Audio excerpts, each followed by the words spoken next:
Hello and welcome back to more of the Great Ace Attorney Adventures, where last time, basically nothing happened.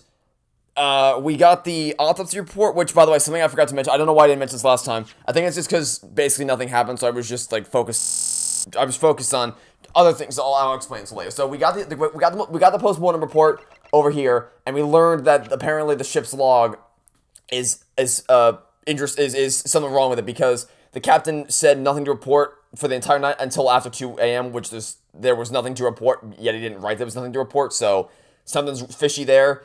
But other than that, nothing happened except we almost crashed into a boat at the last second, which I don't know how the hell that happened, but I guess it did. So I forgot to point this out because I was so focused. Basically, we had to just diddle around the hallway and the second cabin forever until the game finally decided it was time to move on. So I was just focused on trying to progress the story. I didn't have time to mention this, but the post-mortem report says that Kazuma died instantly, but I didn't focus on that. I was focused on the part where it said the victim's neck was almost certainly broken, because I was focused on how, okay, so it says it's almost certainly broken, which means that there's room for doubt, there's room for it to be proven incorrect.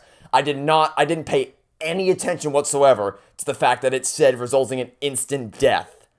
Meaning, if Kazuma died instantly, then he would have been unable to write a message right here, because he would have been, dead. So, that's not something, I forgot to point it out last time, but yeah, there's something fishy there. So I'm not quite sure what, we could have suspected that the message was fake, right? Like, we could have deduced from the beginning, or we at least could have assumed from the beginning that the message was going to be fake. But we didn't have any proper proof, but now we have proof that if he died instantly, it can't be real. So it has to be written by someone else to probably frame Ryunosuke for being in the wardrobe. So that's what we're going with on that one. And then I guess the other thing I should mention is that this is our third investigation so far, and we haven't really we haven't been to trial yet. It's kind of weird because the only other game in the series up until this point to have 3 investigations back to back is Spirit of Justice's final case, and it's case 2, and we're already dealing with sets of 3 investigations. So I guess we're just gonna be we're just signed up for super long cases this game, because the first case is the longest in the series so far. So I guess we can just expect a long adventure out of all the cases. Anyway, January 9th, SS Beria, Miss Pavlova's cabin. Somehow, the door of the cabin we were in ended up bolted after we made an emergency stop. That happened because the sudden stoppage of the boat suddenly stopping led to the bolt lock sliding shut. Susato-san took a deep breath and gently slid back the bolt. Hey there, friends. You! What are you doing in Miss Pavlova's quarters? Ah, you both look unhurt. Good. The dichotomy of priorities when it comes to what they're concerned about. We have the virgin beef stroganoff with being concerned about the fact that we're somewhere we weren't supposed to be, versus the Chad Hosonaga concerned only with our health and making sure that we're still alive and we are unhurt. Good lord. Yes, we're fine, thank you. What on earth happened? We heard something about how we were going to collide with another ship. Yes, it appears to have been a false report though. Oh. How did that happen? There's a dense fog outside, so it's extremely difficult to see. Some of us thought he saw a ship ahead. This person obviously triggered the alarm, and that's why we made an emergency stop. Everything is chaos. Passengers are screaming. Crew are running everywhere. This first-class area is the only quiet part of the ship at the moment. Oh, I see. Someone triggered the alarm? Does that mean that someone pressed that button outside? Ah, you wicked intruder, dressed in all black, you are the devil! Sorry, me? I've been called a lot of things before, but devil's the first. You opened my traveling case. No, I didn't. You are telling the lies. We were in here, yes, but we didn't open that case was open before we got here. We did no such thing. That's right, Miss Pavlova. It was already open when we came into your cabin. Inspector. Yes? Arrest this man! I know he did it! He is a criminal! Is it not enough that he has killed a man? Ah! And he's a stowaway as well. It fixed the promises not to steal chicken, do you believe? Ah. Take him away. He's a trespasser as well as everything else. Stowing away? Trespassing. Killing. She is right. You are devil! It doesn't look good, does it? There is still below deck. Throw him in.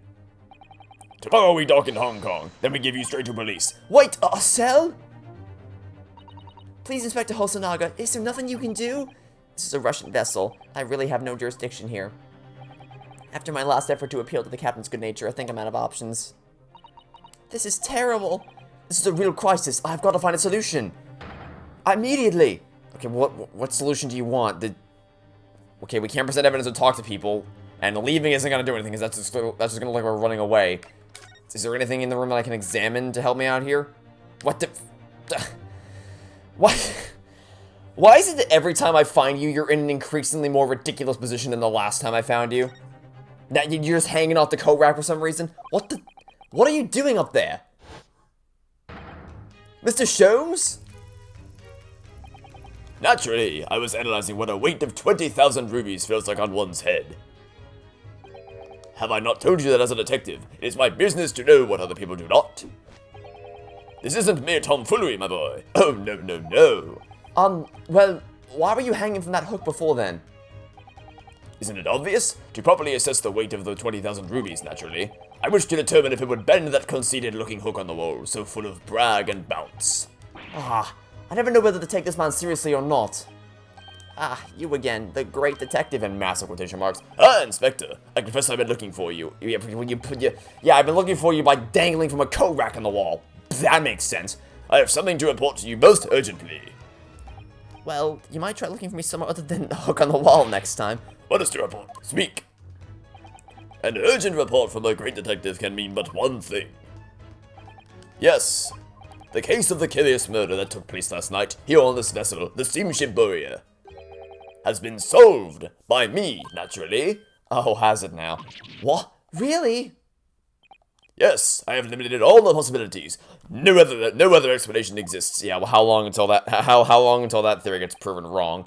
So allow me to illuminate all your minds. For I am about to reveal my great detective's greatly admired great deduction to the case. So why don't you just ruminate, whilst I illuminate the possibilities. Ha! You have solved it? Even Hedgehog understands this case. We all knew who was responsible for killing Student Boy this morning when we found him criminal in wardrobe. Criminal with a K. It is the stowaway. He has handcuffs. I have handcuffs because you put them on me, you idiot.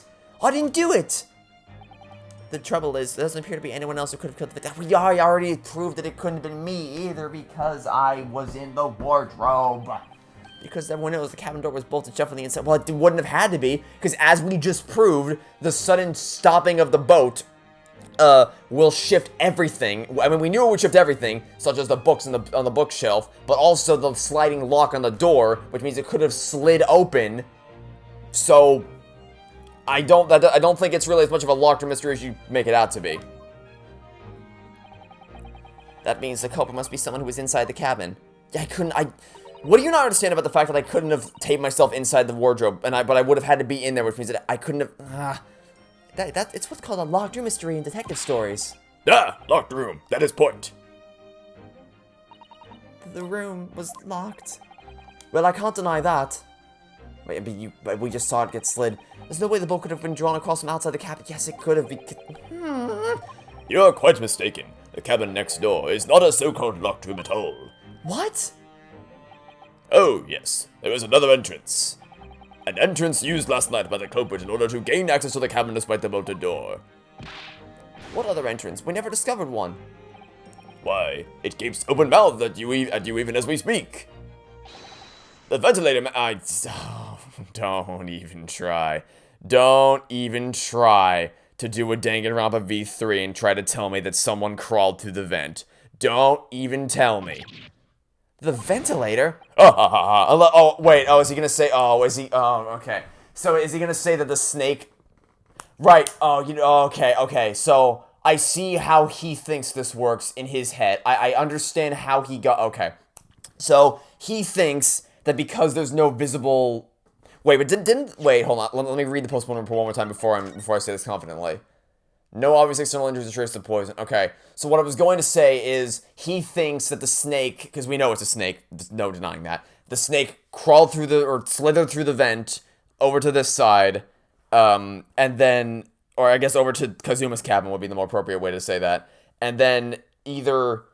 Because my thought was maybe he thinks the snake strangled him, but that wouldn't have made any sense because there would have been marks on his neck indicating that he was strangled to death. So, and he was suffocated. So I guess he could have thought that the fangs of the snake, like, he could have been poisoned, like, cause the snake could have bit him.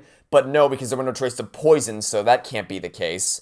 So, I mean, so what I'm saying is, I don't think obviously the snake was not the cause of death. Obviously the snake, he could have gotten into the room, but I don't think the snake actually killed, Kazuma. That's a little silly. So, but I know why. I can see kind of the train of thought that Airlock Sholmes used to get to that point. So I think he's gonna say the snake crawled slithered through the vent, and then bit Kazuma, thus poisoning him to death with the venom in the fangs. But I don't. There's ways I can break that theory in half. So I wouldn't try that if I were you, Mr. Sholmes. I can't even put my arms in the hole.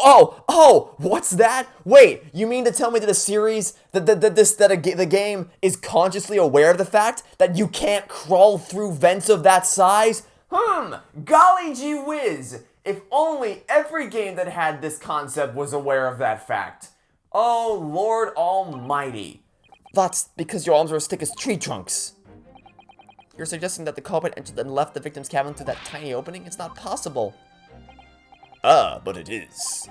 And last night, the victim even witnessed the intruder in the act of passing through the ventilator. Mr. Sholmes, do you mean... Are you referring to the words Kazuma-sama wrote in his diary? 1:23 a.m. I can hear a faint whistling sound. 1:35 a.m. What looks like some sort of speckled band is dangling from the ventilator grill? Precisely, my dear madame. But what does it mean? What is a speckled band? The answer to that particular conundrum is in this very cabin. Oh, good lord, with this again? Mr. Sholmes, what are you doing? There is a distinct element of danger, but fear not, I am ready. What I am about to expose for you all to see will shock you to your cores. Behold! What the... Is it a snake?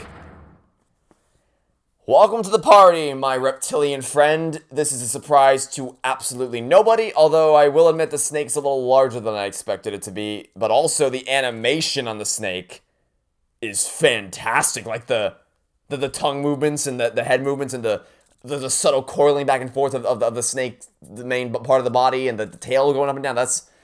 I gotta say, if nothing else, the technical production value and the presentation of this game is far and away exceeds every other Ace Attorney game up until this point.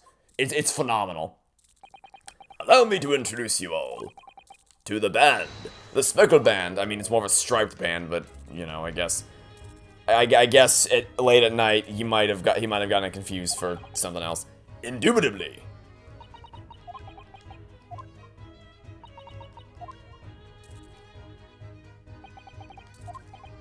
Mr. Sholmes, just one thing. Pray, what troubles you? Well, that snake isn't really speckled, is it? It looks more stripy, wouldn't you say? Yes, you're right. I think in this case you'd have to call it... the striped band, wouldn't you?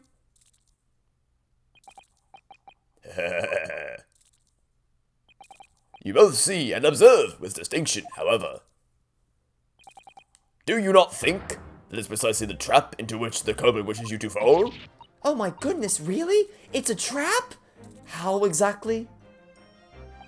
I think perhaps it is time I explained the intricacies of my train of thought.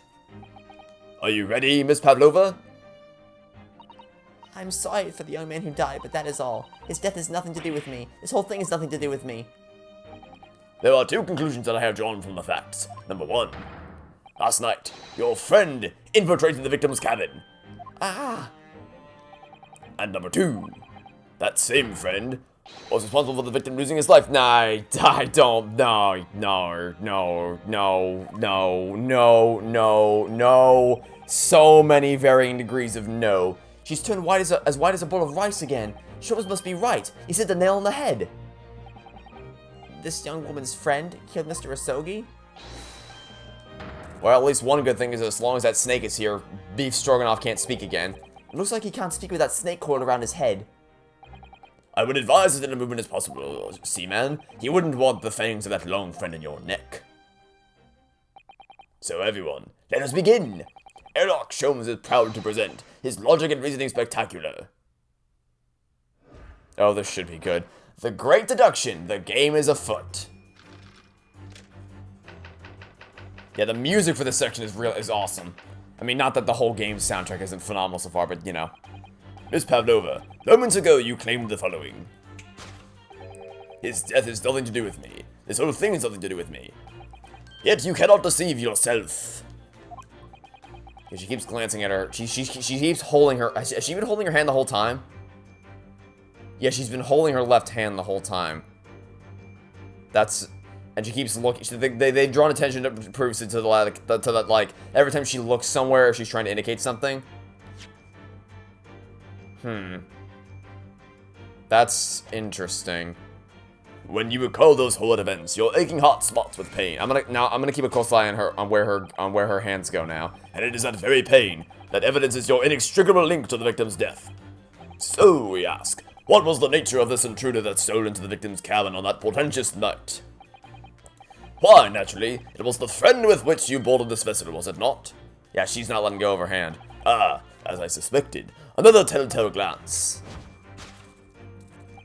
Without doubt, your friend is the writhing serpent we see before us. And yet, the fact leaves us in a quandary. The victim's written observations on the night in question have tell of a speckled band, whereas regrettably, this specimen's markings do not fit that description in any way. What explanation can we then give, pray? What was the sight that fell upon the victim's eyes last night? No, don't look at me. This has nothing to do with any of this. Oh, wait, did she let go of her hand? Oh, wait, I stopped paying attention. Damn it, I took my eyes off for one goddamn second and I stopped paying attention. Okay, where's her hand? They look like they're in some places, unless maybe they're behind her back. She might be holding on to behind her back, I'm not sure.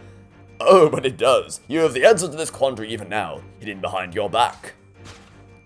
She might still be holding onto her hand, I can't tell. Yes, that which you are trying but failing to conceal can only be the snake's sloughed skin. Evidently, after the subtle and horrible crime, this most deadly friend of yours.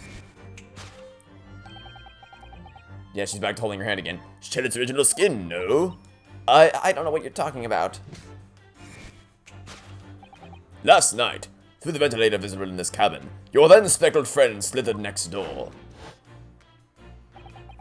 Using the bell cord on the other side of the bridge, the serpent silently descended into the victim's quarters. In the dim light, it appeared to the young gentleman who was about to lose his life as a speckled band. In summary, the nature of this friend of yours, which last night infiltrated the scene of the crime, is a rare breed of snake, whose markings change each time it sloughs its skin. A snake so dreadful we can only imagine it would be found in the deepest depths of India. Okay. I don't see any inherent problem. I mean, I have some questions about why she keeps holding onto her left hand, but in terms of like actually how the snake got into the room, I don't see any inherent reason as to why that couldn't work. Moving on, we come to the heart of the matter, the grim demise of the victim. How did this young man lose his life, and why? According to the data of which I have been apprised, it would appear that there were no visible signs of injury. In fact, the circumstances of the victim's death can only be explained by a terrible venom. Yeah, except for the part where there wasn't any poison found. Well, there weren't any marks or otherwise signs of injury, meaning that they would have found the fang marks and they would have found the venom in his body. Neither of which, or at least they would have found traces of poison. Neither of which should have been the post-mortem report, so you're wrong out of the gate here. Now, if we take that as a fact, which we shouldn't, but okay. Let's see where this goes. We can reasonably imagine that there remains evidence to affirm it at the scene of the crime. Well, they already checked, and the post-mortem report suggests otherwise. Yes, an examination of the deceased's body will prove the cause of death conclusively. The almost, but not quite, imperceptible puncture wounds left by the venomous fangs will seal the truth, the ones that weren't found. Yes, the vestiges of the snake bite delivered by your terrifying friend. This makes no sense. There is no point feigning ignorance, Miss Pavlova. After the incident, you endeavored to hide everything, didn't you? But now your involuntary glance betrays the hiding place you chose. That's right. You hid the evidence that links you to the victim's death in that traveling case. When we first met in this cabin, it came to my attention that your case moved periodically. Your serpent assassin was restless inside, no doubt. You don't. It is telling that the victim made note of a low whistling sound that he heard minutes before his end. That was your signal, was it not? The sound you had used to, the sound you had used to train your serpent friend. I'm pretty, don't snakes not have ears? Riddle me this, Batman. How exactly do you think she could have trained the snake with a whistling sound if said snake doesn't have any ears? Which snakes don't. They definitely don't have ears. So, wow, you're just wrong. You're just like mega wrong this time. Train? Indeed, you'd put the serpent through this ventilator and wait. After a period, you'd summon it back with a whistle. It doesn't have ears. You couldn't know if the animal had done its duty, so you would listen for signs of life next door. If the victim appeared to not have been dispatched, you'd release the snake once more. Do you deny this snake had undergone such training? It's not true.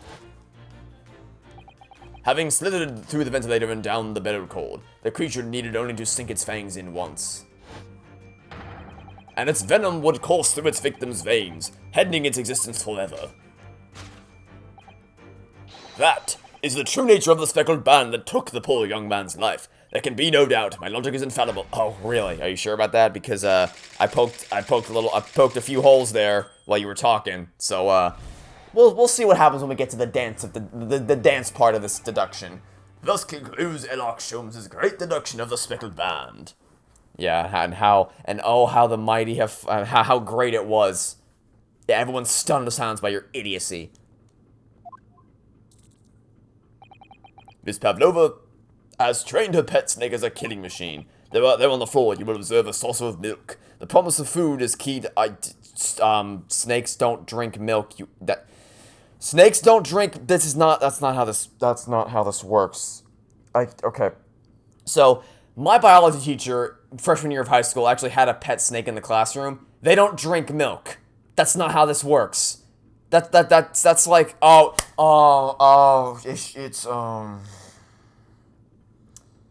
it's not a pet, isn't it? Because snakes don't drink milk, cats drink milk. Oh my god, okay. Okay, so it's gonna be revealed that it's not, her pet isn't a snake, it's a cat.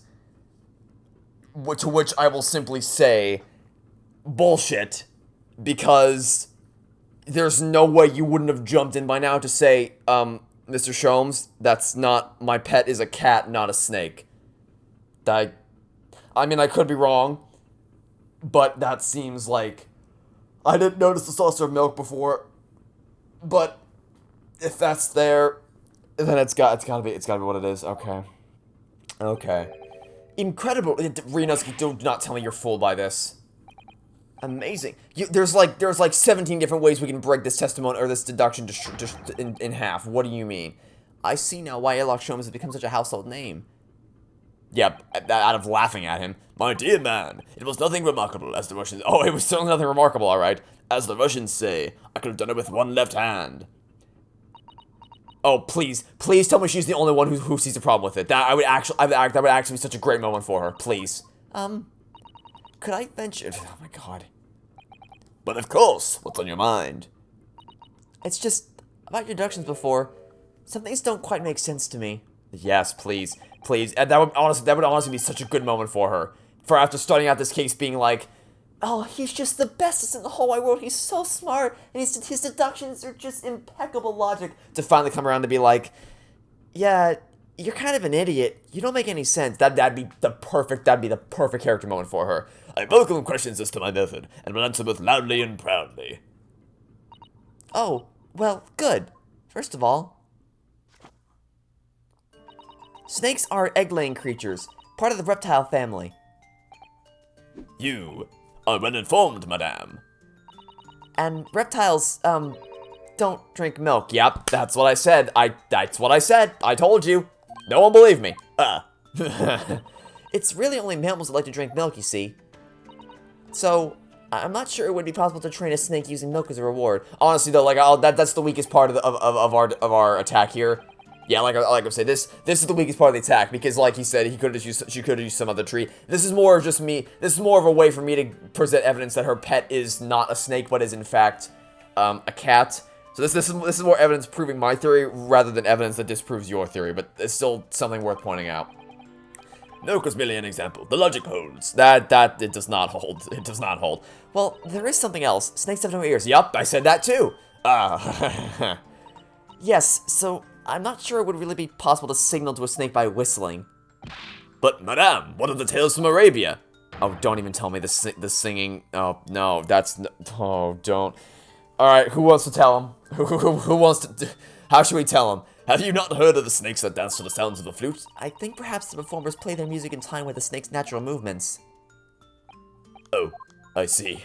No hands, no feet, no ears? These creatures are so inept as to be practically useless. You can't blame their biology. You can't blame their anatomy. Jesus Christ. Don't blame the snake's anatomy for your abysmal logic. There is one other thing. You have more? Of course she does. Your theory makes no sense. Snakes use the scales in their bellies to propel themselves. So, I'm not really sure that the snake could manage to climb up a flat bell cord like the ones in this game. That's a good point, actually. I didn't actually know that. So I was thinking that the snake could have made its way up to the vent, but I didn't actually think about that. That's a good point. I actually did not consider that at all. That's a very good point. And it should try hard. That's not... Jesus Christ. It's not the snake's fault that your logic is broken. Please, don't be angry with me, Mr. Sholmes. The point is, even if the snake had gone through the ventilator to the next door cabin, it couldn't have come back without help. What I'm trying to say is that there are a number of reasons why it's difficult to imagine the snake could have had a part in this. Not to mention, by the way, that there were no bite marks, nor was there any poison found on Kazama's body.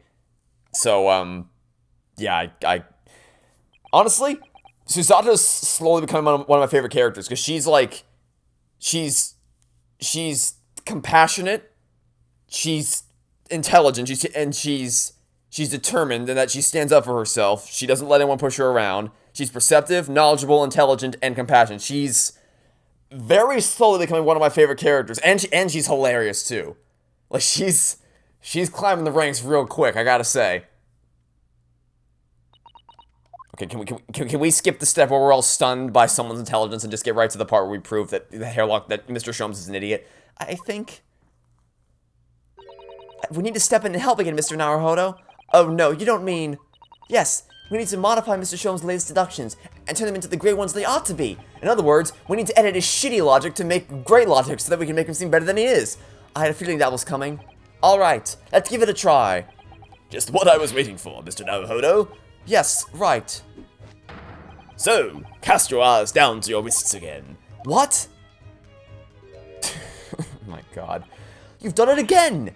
Your handcuffs are gone! Where'd they go? Fear not. I shall see them restored after our work is done. I really wish you'd leave them off. Now, everyone, let us begin. Sherlock Sholmes is proud to present his Logic and Reasoning Spectacular, version 2. Course correction. Hold it, Mr. Sholmes. Let the dance of deduction begin. This music is really, really cool. Miss Pavlova, yeah, we heard all this. I mean, it's really, we've already heard all this. There's no point in, because it's gonna stop me automatically, right? Yeah, it stops me automatically. So there's no real point in reading the rest of it. She does have a pain expression on her face. Well, I mean, it might be, she might have, because we were all kind of thrown astray when the boat suddenly screeched to a halt. So maybe she slammed her hand against something when the boat came to a screeching halt. She does have a pain expression on her face. Yes, that's true. She looks as though Kazuma-sama's death is weighing heavily on her mind. But you're not sure Mr. Sholmes has read her quite correctly, is that it? Could there be some other way to interpret her expression then? Let's take a moment and really look very closely at Miss Pavlova. Okay, was there something... Oh, claw scratch. Okay, yeah, she has a cat. She absolutely has a cat. The cat scratched her. Yep, okay. So that's what it is. So she absolutely has a cat. Yeah, that's what's happening here. Yep, okay, got it. Understanding has descended upon me. Or at least further evidence has come to light proving that she has a cat. And that it's not actually the snake. But what I will say to that is, you absolutely should have spoken up sooner. You absolutely should have spoken up sooner. Yes, when you recall those horrible events, that claw scratch spots with pain. Indeed, and simple observation reveals that the wound is fresh. Miss Pavlova, did you in fact receive that scratch sometime last night? Ah! When I think about the young man who died next door, I feel so sad. And when I am sad, the pain from this wound is worse. And it is that very pain that evidences your inextricable link to the victim's death. So we ask, what was the nature of this intruder that stole into the victim's cabin on a portentous night? Why, naturally, it was the friend with which you boarded this vessel, was it not? Ah, as expected, another telltale glance. Oh wait, I just no need. I forgot. I literally just said there's no need to read this again, and then I forgot to skip it. It seems likely that the scratch mark on the back of Miss Pavlova's hand was made by this friend of hers, doesn't it? Except, snakes don't have claws, do they? No, they don't. They don't even have hands or feet on which claws might grow. Well then, if that snake isn't a pet, what is? We should follow her gaze, Naruhodo-san.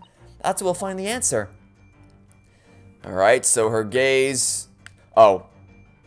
Yup.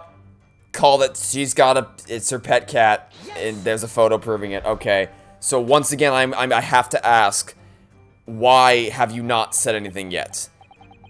You were looking over at this framed photographic print, weren't you, Miss Pavlova? But let's not be distracted by the print itself. Oh no, it's the frame that is your friend, isn't it? Because it so beautifully displays whatever you put inside it. What spectacularly contrived logic led you to this mindless conclusion? Oh, well, it's supposed to be a logic and reasoning spectacular, so I thought I'd contribute to the show. This is my show, Mr. Naruhodo. Kindly perform any peculiar experience on your own stage. Ah. What? What? Are you kidding me? There's a cat! It's a picture of a cat! What are you talking about? Are you kidding me? It's a picture of a cat! Literally a picture of a... It's right there! It's right there! Unless you're just holding a garbage bag with a tail. It's a picture of a cat! What do you mean? What are you talking about? Oh, do we have to do the thing where you have to zoom in and then pick the... Oh, don't even... Okay. Yeah, that's kind of getting on my nerves, actually. That's annoying. It's the same thing happened in the first case, where, like, I can clearly see the contradiction with the coin underneath the stake, but you have to examine it, and also with the, with, like, I think there was the medical report or something, you have to examine it further, even though you can clearly see what we're trying to point out here with your own eyes. The game will not let you present it unless you zoom in closer. And, okay, that's annoying. That's really freaking annoying, actually. It's supposed to be something Miss Pavlova brought with her when she ran away. She's exceptionally beautiful, isn't she? Yes, that's true, but personally, it's the little black creature she's holding that caught my eye. Maybe we'd better take a closer look at this. Okay, that's annoying. Yes. That's kind of annoying.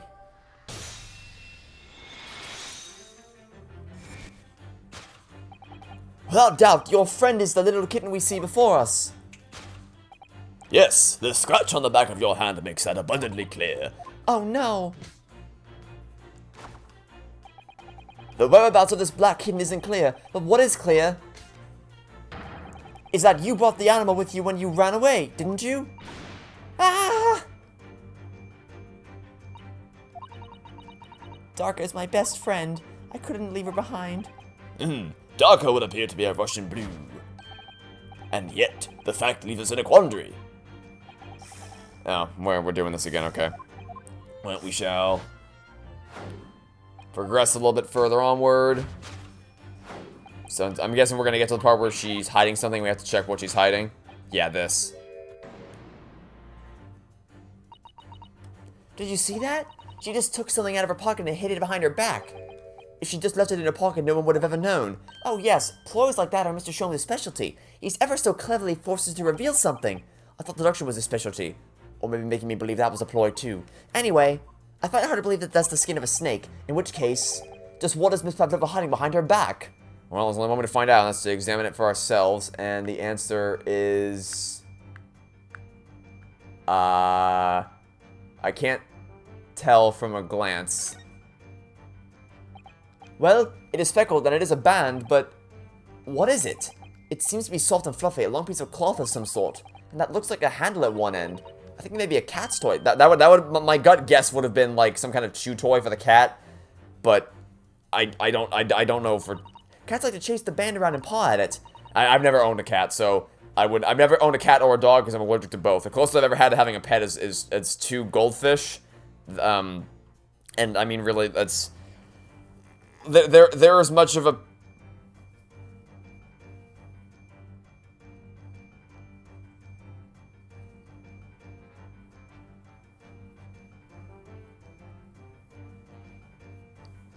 they're as much of a pet as a photograph is a movie.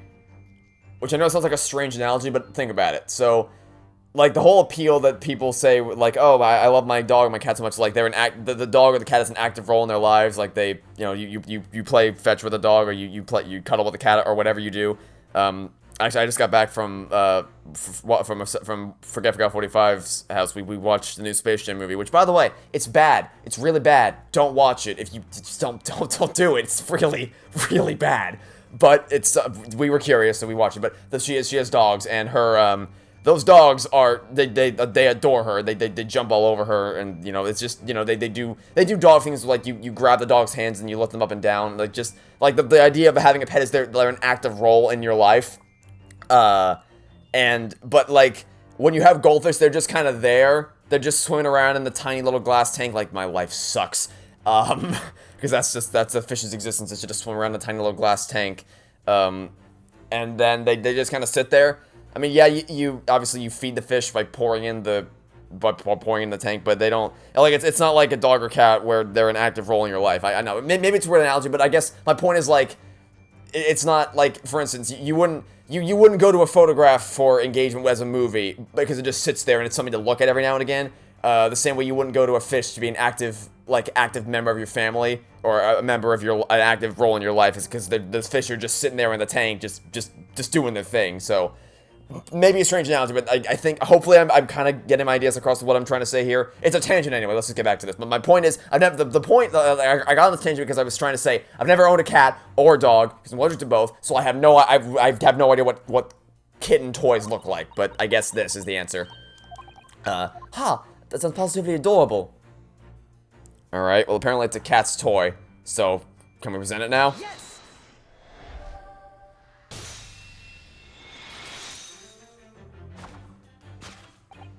Yes, the thing you are trying but failing to conceal is a cat's toy. Precisely, and the true nature of the now infamous Speckled band. Ah! And it was this toy that you dangled through the ventilator. You waved it around, I presume? Naturally, the victim could not fail to notice it. But why? For what reason? Probably as a distraction method. My dear boy, there can only be one answer to that. After her feline friend disappeared through the ventilator into the neighboring cabin, Miss Pavlova... Oh, I guess that's... Okay, so that's an idea. Like, that's a clever idea, as in, like, hey, here, come here, cat. But once you get it over to the vent, how is the cat gonna get up there? Because, like, cats are very agile, but through what combination of jumps is the cat gonna get up to that point? And also, how are you gonna pop? Because the whole point was like the snake would be able to slither through the vent because it was open, like there were holes that it could have fit through. Cat's not fitting through that hole. The cat's not fitting through any of those holes, and you can't lift up the ventilator because you're just a guest on the ship. So, how exactly do you think were you planning on getting the cat back once it found the thing? That's a weird. Okay. In summary, the nature of this friend of Miss Pavlova's, which last night infiltrated the scene of the crime, is a bloodsome Russian blue breed of cat by the name of Darker. A truly troublesome feline, young Darker is proving to be. She must be caged once found. You will forgive us for borrowing the photograph of your pet, Miss Pavlova.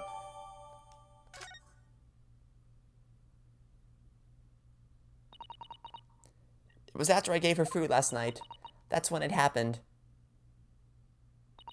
She scratched with the back of my hand and ran up to the bell cord. Just before I could do anything, she had disappeared through the ventilator. How did you... No. No. How? How could she have... The snake can barely fit through there. How the hell did the cat fit through the ventilation shaft? I don't buy that even for a second. I don't... No. No. No. No.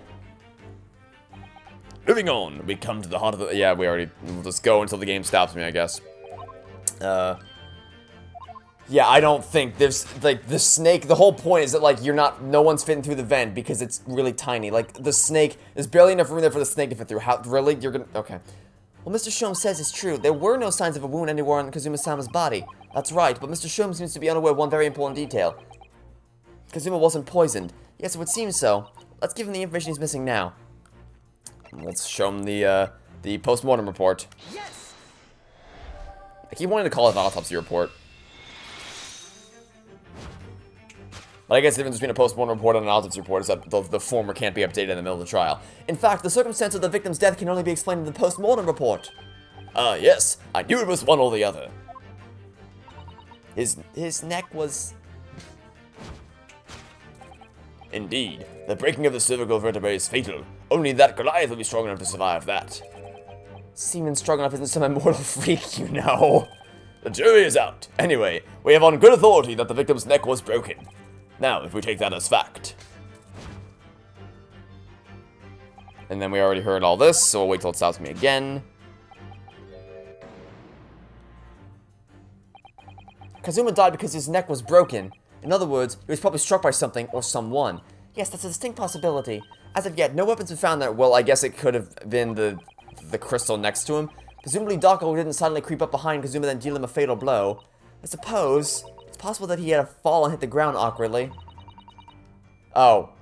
Oh, okay, so that would, I guess that would explain the, oh. Oh, yes, a bad fall could explain it. It's rather hard to believe of Kazuma-sama, though. He wasn't a clumsy man. But, so, here's, the other problem here is that, like, so if it was truly an accident, then that means that no one actually killed him. But it does mean that someone tried to frame Ryunosuke, which is equally concerning, because if he died instantly, that he couldn't have written the message. Is there anything in the scene that could explain? I mean, if you want to explain the fall, then we do have the trace. Where would we? Here, the mark on the floor. We have the mark on the floor. Yes. Because that would be indicating his shoes scuffing against it. So that would indicate that he had tripped and fell. Yes, an examination of the mark on the floor will prove the cause of death conclusively. This particular mark, so prominently visible next to the victim's body, is a deposit of shoe polish. Shoe polish? Indeed. Positively identified by little analysis device I constructed, which I carry now as a matter of course. Beeswax, tallow and dye were my results. The undeniable ingredients of shoe polish. And the color of the polish is a perfect match to the color of Mr. Asogi's laced leather shoes.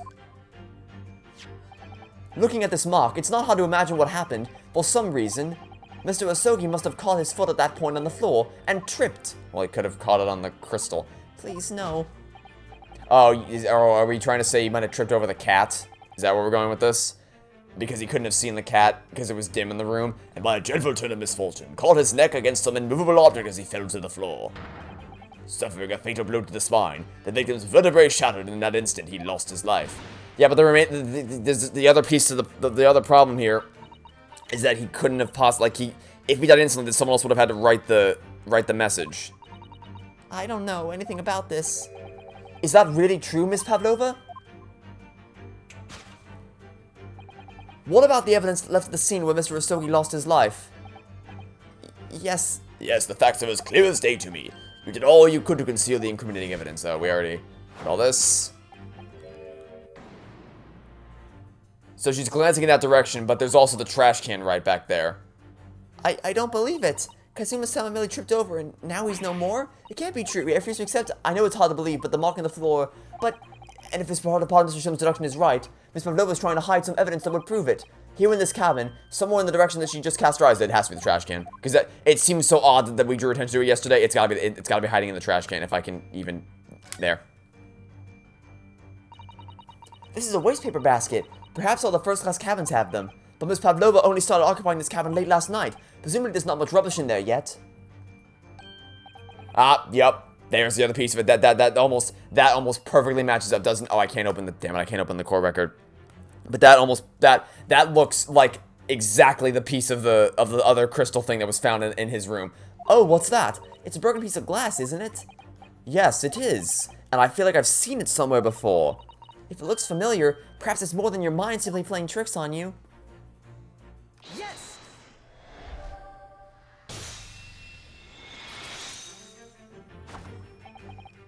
That's right, you hid the evidence that links you to the victim's death in that wastepaper basket.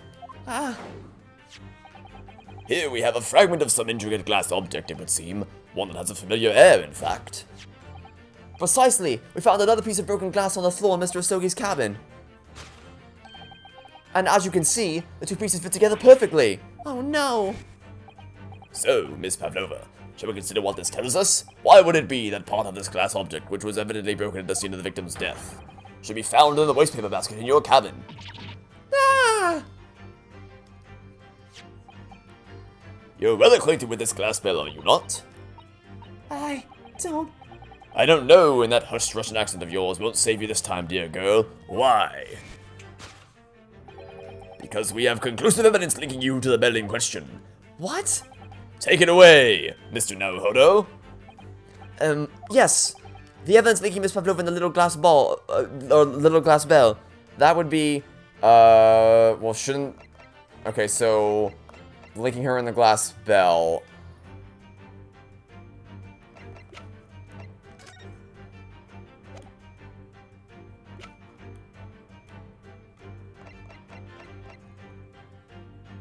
Oh, it's a bell, right? I didn't even know. I just remembered. I stored it in my mind as a pink crystal object. I didn't even think about it being a bell. Okay, so it's a bell, and the kid had a bell around her neck, right? Yep. Okay, that's what it is. That's what it is. It's the bell around her neck. Yep.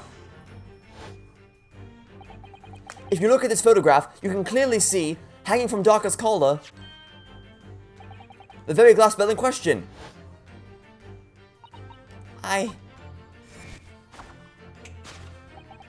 The truth has gone up with you, Miss Pavlova.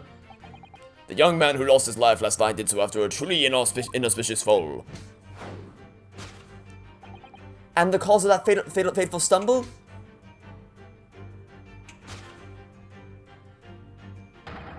Your absent feline friend, Darka!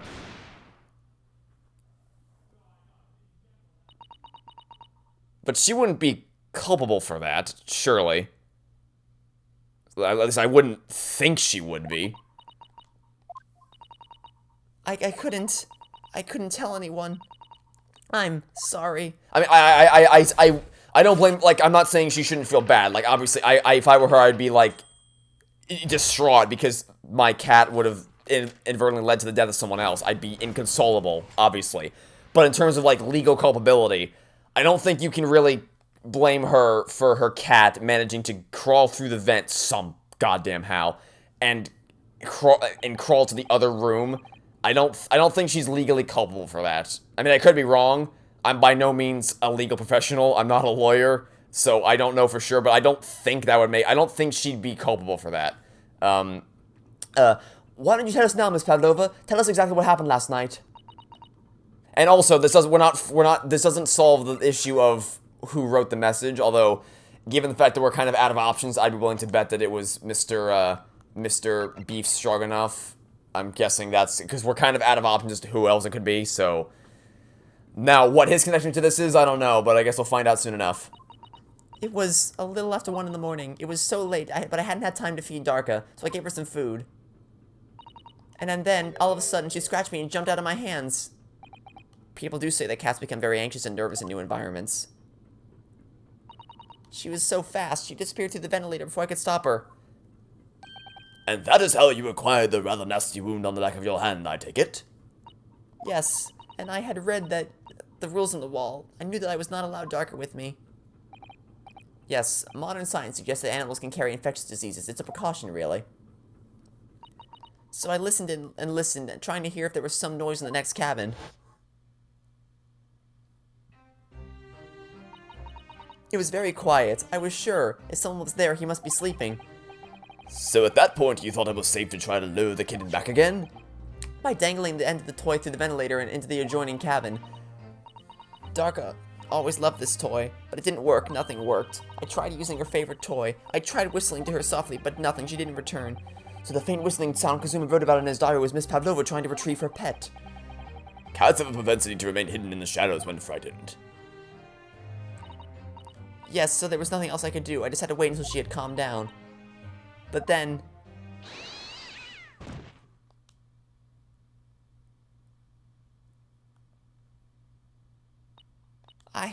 I nearly passed out with shock. I heard her cry out, and then...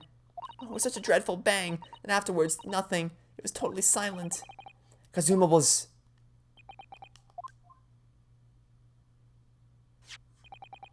From the appearance of the brown mark on the floor, it seems likely that what you heard was the victim stepping on the glass bell and tripping up. The SS Bury is a large vessel, but even she can pitch and roll violently without warning. Mr. Isogi was already off balance as a result of the ship lurching when the kitten got under his feet. The combination of unfortunate factors could easily have caused him to fall over. But what became of the kitten afterwards? She still hasn't found him yet, I'm guessing? Well, no, because she would have had to be in the box. Yeah, right. Okay. So, I don't buy this. Like, so, this is mostly running with a sense of logic, but the thing that I can't get past is I don't believe. Like, look at how small that the holes in that vent are. I do not believe that the cat could have fit through there. I don't buy that even for a second. That's no. And I guess I might be able to accept the idea that the cat could have bounced up there, maybe, but crawling through the vent is another matter entirely. That seems a bit harder to wrap my head around. Also, the fact that she waited, that we had to point out the fact that her cat, the fact that we had to point out that her pet wasn't the snake is insane too. She should have immediately jumped the gun. She should have immediately pointed out how ridiculous that was. Yet Darko's nowhere to be seen. I must have forgotten to lock my case, and now she's disappeared again. Gracious, that cat is as insufferably restless as I am. Well, he knows something about himself at least. When I woke this morning, I heard that a young man in the cabin next to mine had died, but I couldn't bring myself to tell anyone what had happened. I was too scared. Scared that they would send me back. Oh, hold on a minute. What about the snake? You're right. Where is it? If the snake isn't your friend, Miss Pavlova, then whose is it and where did it come from? What is such a dangerous creature doing on the board of the ship? Well, considering that the first thing the snake did was wrap itself around the, around Beef Stroganoff, and how he appears to have control over it, to some extent, I'm guessing it's gonna be, also by process of elimination, it's gonna be him. Snake is my friend. His name is Pyrosco. What? That snake belongs to you? He escaped from cage when emergency alarm sounded. I was looking for him. I did not expect to find him in here. Yes, how did that snake get into this cabin? But animals are not permitted on board. We are at sea for 1 year. You want to be so long without close friend? Without someone who understands? Couldn't you find someone a little more human who understands you better? My dear burly fellow. A gargantuan venomous snake? Surely you can appreciate the danger you're putting everyone in. No venom. Pyrosco does not have venom. He is harmless. That might have been a good thing to mention when we were doing the dance of deduction, you idiot. It's venomless? Yes. Now he hungry, so he in bad mood. But once I feed him, you will see big smile. And you feed him what? Milk, I suppose? Like they say the milk chickens? Ridiculous. Snakes that drink milk are only in stupid stories. Pyrosco eat mouses. Big, fat, round mouses, which I guess would explain the mousetrap we found earlier. I still say that mousetrap is way too goddamn big, but, you know, I mean, that's a small thing to point out. That doesn't really impact. So, for instance, like, obviously it makes no sense that Airlock is able to take off the handcuffs and put it back on. However, nothing in the story is predicated on the fact that he's unable to have his handcuffs on. Like, it doesn't affect the stakes or the progression of the plot anyway. It's just for the sake so that he can actually do the animations of the dance of deduction. The story's unaffected by it, so that's not really a problem. The mousetrap is bigger than it should be, so it's strange, Also, this animation is comical. So it's strange, certainly, but not like it doesn't break the story in any way. Whereas the cat managing to get through that vent, that's a little strange. That's a little harder to get around because that directly impacts what happens. So I don't know about that one. So is that what that mousetrap on the passageway out there is for? Of course. How else can I catch my friend's favorite food? Nothing says top of the food chain like the look in their eyes right now. Also, maybe you could have put the mousetrap, I don't know, anywhere else, because you put it right in front of the door to the cabin, so if someone's not careful, they're gonna get a rude awakening if they walk out of their cabin. It refuses to drink milk. It can't hear a whistle. It can't climb a milk cord, and it's not even venomous. How the deuce did something so inept land a starring role?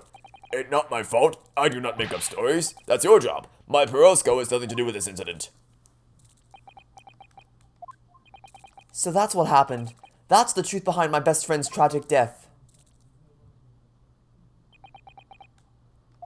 So if you can hear the rain right now, by the way, it's raining really badly outside the window.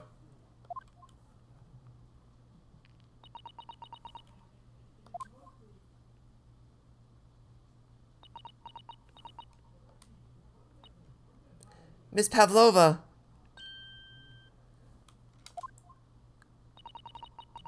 I understand the difficult situation you found yourself in. I do sympathize. But please remember this. A young man lost his life. If you're going to attempt to cover up your guilt with lies, then no matter what the circumstances, I cannot forgive you. But what are you talking about, Miss Mikotaba? What lies? Miss Pavlova just confessed everything. It was just a series of unfortunate events, an accident. I'm no great detective like Mr. Sholmes. I don't have a gift for knowing the truth. But even I can see that was not the truth. Don't you agree, Mr. Naruhodo? I'm guessing she's probably talking about the fact that if he died instantly, he couldn't have written the message on the floor. But that didn't have to be her, I don't think. Like, that could have been... I'm guessing it's probably going to be B strong enough. Just by process of elimination. But we'll see. To be perfectly honest, yes. There is a discrepancy in Miss Pavlova's story. I'm sure of it. I just can't quite put my finger on it. I can. Just give me the court record and I'll show you. I confess. I was intending to let Scotland Yard deal with any outstanding issues on this matter. Oh! What a convenient excuse for you. I am only present here for a very specific reason. The truth is, you, Mr. Naruhodo, are simply a distraction. A distraction? I do hope you've not been finding your shackles too uncomfortable. Ah! Not again! Especially as they're on your wrist as a result of my intervention. I was rather hoping I could resolve matters before we made our next port call. You were Mr. Sholmes? Yes, but I overlooked one important detail. The deceased young man was a very close companion of yours, was he not? Yes, Kazuma was my closest friend. I owed him my freedom, even. In that case, we must follow this to its conclusion. No further distractions. You must uncover the real truth here, Mr. Naruhodo. Yes, whatever that may be. The key to this is a discrepancy in Miss Pavlova's story, I'm sure. If I can chase that down, maybe the truth will become clear. The truth about how you really died, about how that scene in your cabin really came to be. Alright, I'll see what I can do. Excellent. Thank you, Mr. Naruhodo. So then, shall we begin? Yes. What we should ponder first is the victim who lost his life in a cabin that was bolted shut from the inside. Was this truly an unfortunate accident? Or was it in fact no accident at all? We've already established it, haven't we? The man tripped over the kitten that had climbed into his cabin via the ventilator. Tragic, yes, but still an accident. Wait! Let's just take a step back. It doesn't make sense if that's what really happened, does it? I'm going to have to ask you to spell it out for me, I'm afraid. Yes, it's starting to take shape now. There's a clear contradiction between the facts and Miss Pavlova's story here. The evidence is right there in Kazuma's cabin. It's undeniable. His death couldn't possibly have been a mere accident. Really? Let us show our hand, Mr. Naruhodo. Time to present the evidence. The evidence that proves unequivocally that the victim's death was no mere accident. Well, I don't know about that, but I can prove that someone messed with the scene of the crime, because obviously he couldn't have been the one to write this message. Yes! The truth is clearly recorded on this photographic print. There's no way that Mr. Ostogi could have left this message on the floor. Finally, we're getting around to it. That script is Russian, isn't it? Indeed it is. The word written means wardrobe. I see what you mean. Most people would leave a dying message in their native language, Japanese in this case. But maybe he was studying Russian. Yeah, that's not the defense. You would go for the fact that his neck was broken. That will be what you focus on here, not the fact that it was in Russian. That's not the point you focus on. That doesn't seem likely. That's actually not the point. It makes a difference whether we knew Russian or not. Sorry? What do you mean? Exactly what I said before. There was no way that Mr. Ostogi could have left this message on the floor, and the reason why is clearly explained in here. Damage to the cervical vertebrae resulting in instant death. Ah! Which means, after the victim fell to the floor, he couldn't have possibly written anything, because he was already dead. That's not the only reason either. There's something else we found in Mr. Ostogi's cabin. A remnant of something that couldn't possibly have been there if what Ms. Pavlova told us was true. What? So, Susato-san has noticed it too, then. Putting this message on the floor aside, there's something else that gives the truth away. Another piece of evidence that proves this was no accident. In other words... Obviously it has to. It's the bell, because there's no reason why there would only be one half in the waste in the trash bin and one half in the other room. Obviously, I don't know why I didn't see that sooner. This piece of broken glass next to the mark on the floor. That's the glass bell the kitten had around its neck. We already know all about that. It was broken in half when the victim tripped over the cat and fell, so I already have a satisfactory explanation. Unfortunately, there was a very big flaw, a fatal flaw. If that's really what happened, then how did one half of the bell end up back here in this cabin? Yes, remember that we found the other half of the glass bell in that waste paper basket. Would you care to explain that, Miss Pavlova? Yeah, why would you only take one half? Oh no. Both these pieces of evidence clearly point to the same conclusion. That when Mr. Ostogi died last night in his cabin, there was someone else in the room. And that same person deliberately arranged the scene to disguise the truth, in order to cover up his or her own guilt. Which obviously wouldn't have been her. Yes, there was someone else present in Mr. Ostogi's. Oh, and look who decides to jet into the story once we start getting closer to the truth. Someone else was there? Ah, of course, we know this. What are you talking about? Vulcan was bolted shut from inside. That doesn't matter at all, because if the boat was stopped, which would make sense, because if the boat was stopped and we were thrown around, we all probably hit our heads on something, which would explain all our simultaneous headaches. And we also know that that did happen because the books were simultaneously shoved to the side, and the bolt on the door would have probably been slid open. Oh yes. And only other person in cabin when... Oh, and only other person in cabin when Youngstoon died was you. I was in the wardrobe, you idiot. It's true, I was in the cabin when it happened. You were shut inside the cabin wardrobe, to be precise about the details. But I don't know Russian. There's no way I would have left that message. Not would have. There's no way you could have left that message, to be precise about the details. Would you mind? Forgive me, my dear fellow. As I was saying, the person in question wrote the word wardrobe in the Russian on the floor, in an attempt to incriminate me for the crime, even though I've been asleep there the entire time. And then the same person picked up the broken glass bell that had fallen to the floor for fear of it becoming evidence that would show how Mr. Ostogi really died. But why wouldn't the person have taken all the pieces of the bell away? Leaving half behind was always going to raise questions. Yes, well, It was past 1 o'clock in the early hours of the morning. The cabin would have been quite dark. That single small lamp suspended from the ceiling would barely have cast any light onto the floor there. Little wonder then that the culprit failed to notice a fragment of the tiny item. You all suspect me. I don't. I think it's beef stroganoff. Yeah. Seaman Stroganoff? Nina is woman of sea. She is daughter of strong sailor. 2 years ago, they noticed her dancing skills when she went away to join ballet company. But before, she was dancer on this ship, a member of ship's band. You do not accuse Ship's Angel of being criminal. Ah, so that's it. You say that when young student died, Nina was there in his cabin. But that is not possible. I give my tooth. Well, this is all most interesting.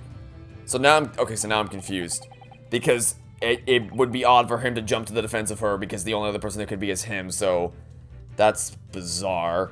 I don't know, And why would you give your tooth, pray? How can you be so sure? You are a great detective, you should know. Look truth in eyes. Cabin bulkhead was bolted shut from inside. Nobody could go into cabin. Well, that part doesn't matter. Or you want to tell me the killer can walk through locked doors? Yeah, it's impossible. Ah, he's not. He's very much not correct. But wait, I read about this in detective stories. People often tie thread around door latches so they can open and close them from the outside. Thread? Are you stupid? These bulkheads are not barn doors.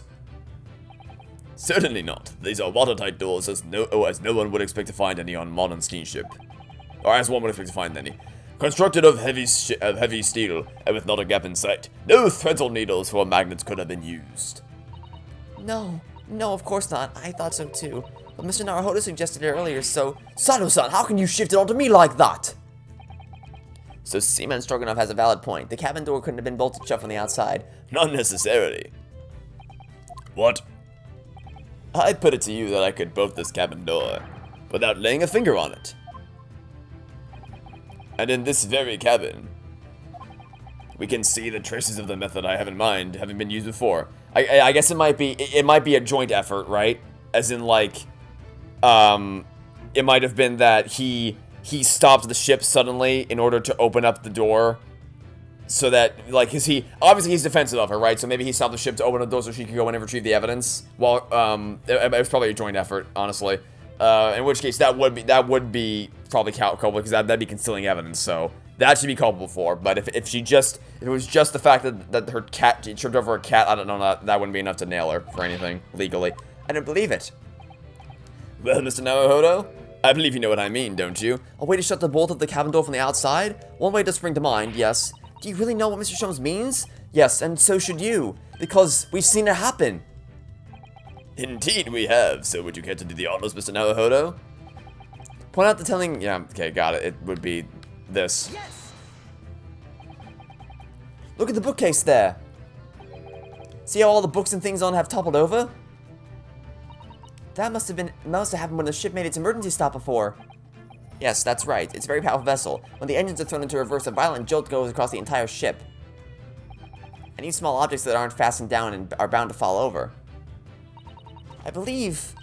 Yes, it's what's known as the force of inertia acting on the objects. Is there nothing Susato-san doesn't know? Or that isn't in her book, at least? I don't think the concept of inertia is a very strange one that one wouldn't normally know about. Well, whatever it's called, the same force that pushed over those books in the bookcase also made something else in this cabin move. The bolt on the cabin door. Ah! It was very obvious just after the emergency stop that the ship made earlier. We had come into this cabin not long before, and we hadn't bolted the door. But then...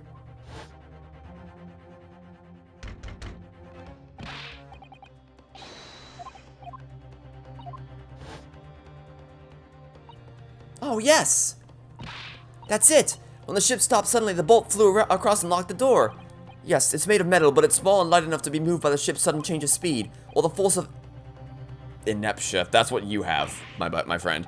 Are you trying to say that last night, after Mr. Asogi was killed...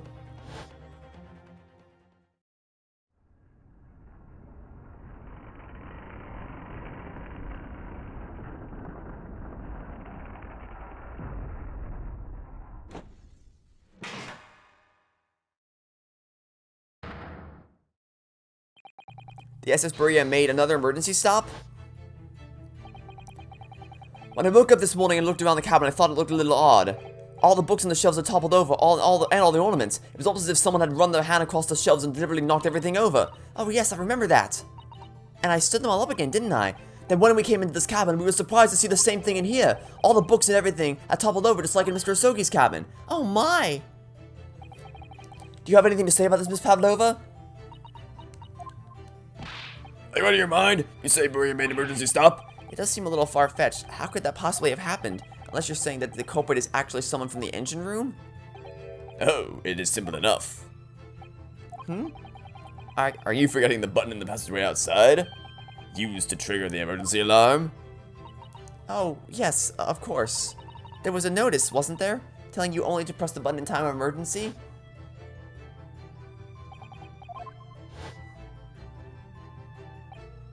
The sort of button one is almost compelled to press to satisfy one's curiosity. Wait, it was you? When the button is pressed, two things happen in the interests of safety. The emergency alarm bell rings and the vessel comes to a complete stop. As indeed it did a little earlier today.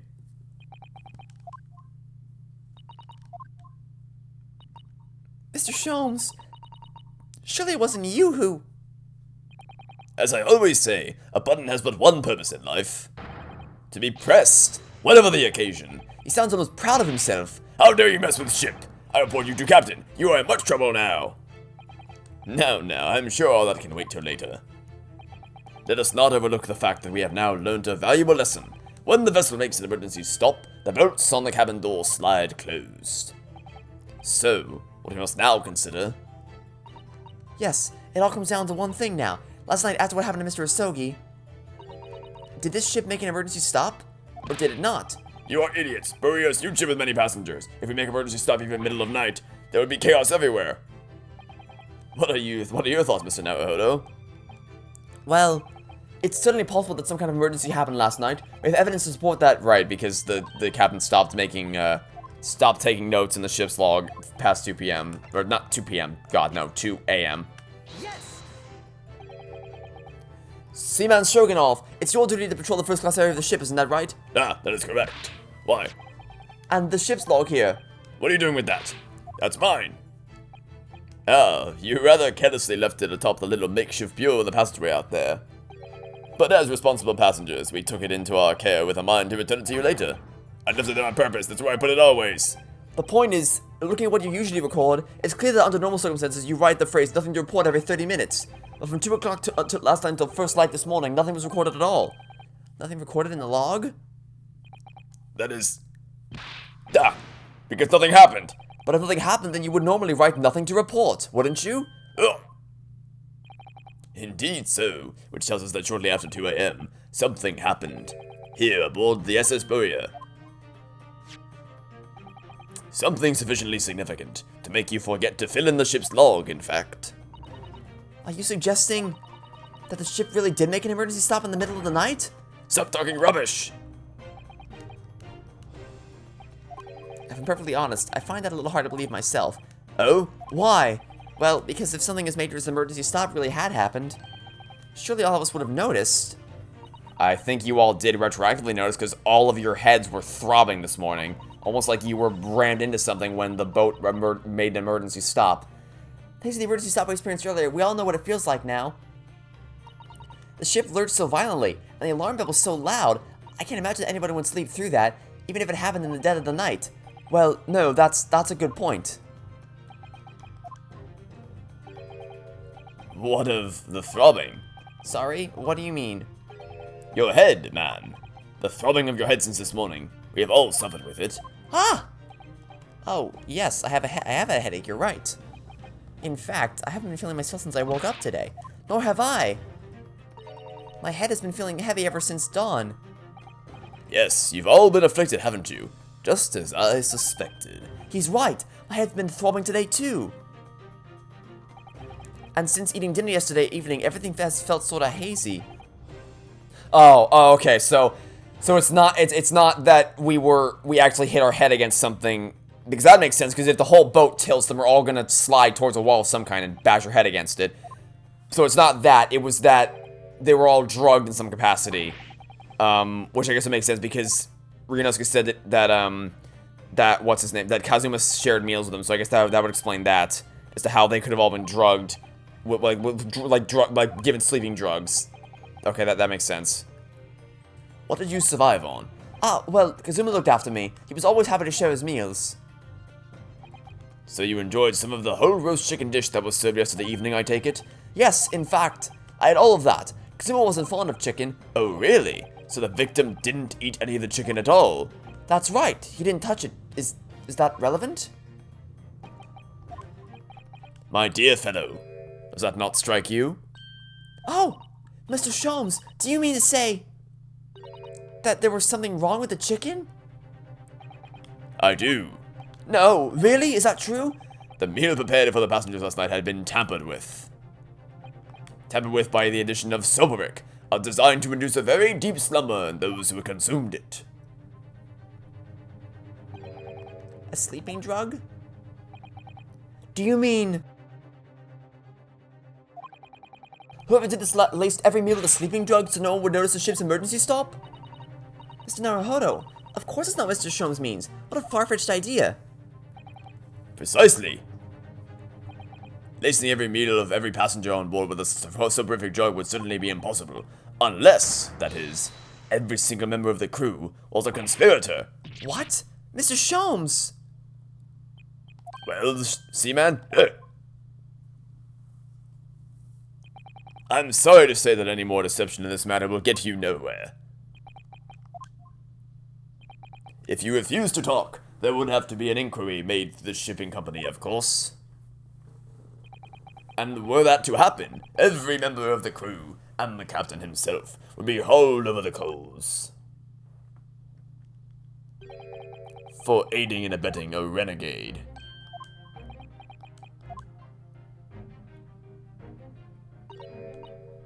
Please, no more. I will tell everything. Ah! I cannot make problems like this for everyone anymore. These crewmen are your former comrades, I believe. Yes, so when I decided to run away, I asked them to help me. We all agreed to help. Everyone together. She threw away everything. Her fame in the ballet, Mother Russia. We wanted to help our angel. I don't believe it.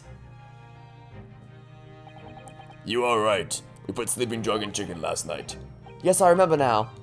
Ah, we could not make all drug. How do you say, dissolve? Ah, talk about heavy seasoning. At midnight in waters near Shanghai, we brought our angel on board.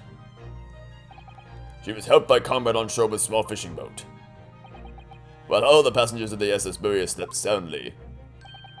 Thanks to the almost magical effects of the slumber-inducing potion their evening meals had contained. So that's what happened. The only people awake on the ship last night were the crew, people who dislike chicken, and the newly boarded passenger, Miss Pavlova. And that means it would have been possible for you. You could have used the emergency stop to trick to lock Kazuma's cabin door. But how does that make sense? Surely every cabin door would have ended up locked in that case, and there would have been a complete chaos. Oh, I wouldn't say no. I wouldn't say so. Huh? Ah, of course. Just like us, all the other passengers would have eaten their evening meal of chicken in their cabins. After which they would have been overwhelmed by tiredness because of the sleeping drug. Quite. And accordingly, all passengers were already in their cabins for the night. Yes. The overwhelming majority of passengers would habitually sleep with their cabin doors bolted anyway, and so not one of them would have found it remarkable to find the door locked in the morning. In summary, in order to fasten the bolt of a single cabin door on the ship, the culprit brought the entire vessel to an emergency stop in the early hours of the morning.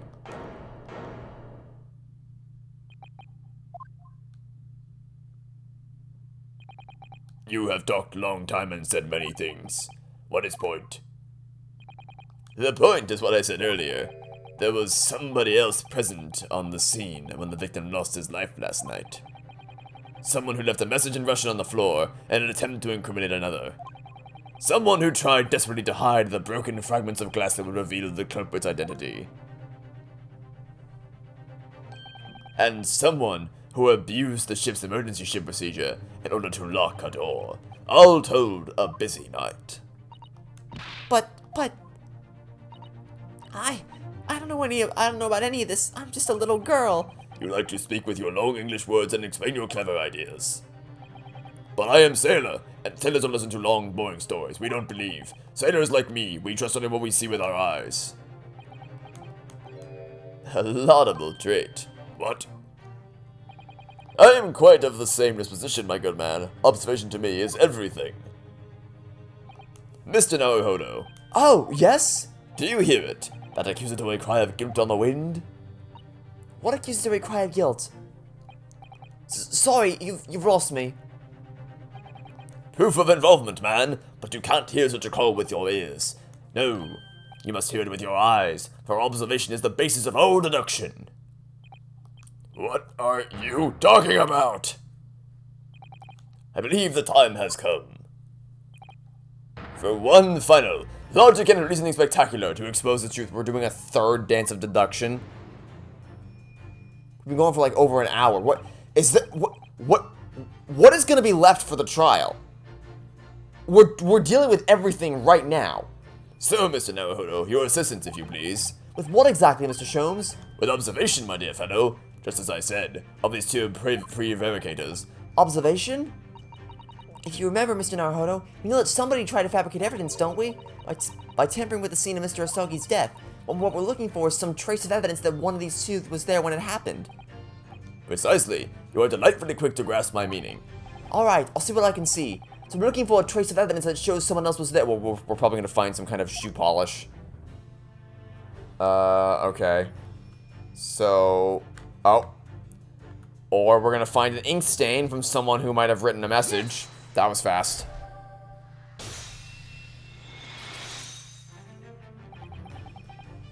Seaman Stroganoff, you seem to have quite a large purple stain on the back of your white uniform there. Yes, I don't know where the dirt came from. So nothing in particular comes to mind about the stain? What are you trying to say? It would appear that the significance of the stain has escaped your attention, Seaman. Allow us to make it plain. It's a very large purple stain on the back of Shaman Stroganoff's uniform, and if I think what made it is clear. Yes, it's the message he left. Indeed it is. So, Mr. Naruhodo, present the evidence that proves it. I can do that with ease. It would be the photograph. Because it has the message inside it, and that would be the ink that he used to write the message. Yes, it's in this photograph, and the ink it shows. That's what caused the stain on your uniform. Ink? A rather unusual color of ink, perhaps. Purple. The penny drops at last. Now you see the significance. The Russian word on the floor next to the victim's body was written in... Oh, sorry. The Russian word on the floor next to the victim's body was written in purple ink. Wait, then why is his fist closed? I didn't even notice until now. I don't know why I didn't notice until now. Why is his fist closed? If the cause of death was falling, and he actually died instantly, then the instant human reaction would be to open your palms to try to soften your fall, not to keep your fist closed.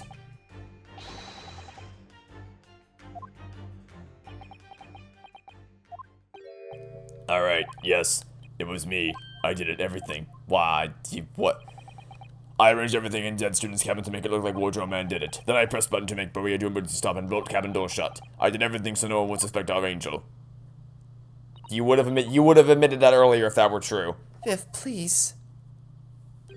Don't worry, Angel. Let me do talking. It was after 1 in the morning. I was on duty, patrolling passageway. Then our angel came to me. She was... I think that said white little sheet. Sorry, white like sheet.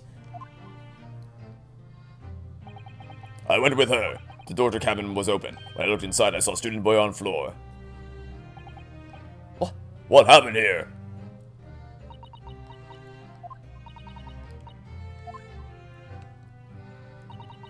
My little one, my little furry friend. Everything that happened in the cabin is like Angel told you. The kitten escaped through the ventilator into Mr. Asogi's cabin. Then he tripped over it and broke his neck when he fell to the floor. Yes, that is right. So after the incident when the cat ran away... Only to find its occupant lying lifeless on the floor. She said she was worried when she heard the sound of something falling on the floor. That's when she went to look. Oh, Angel?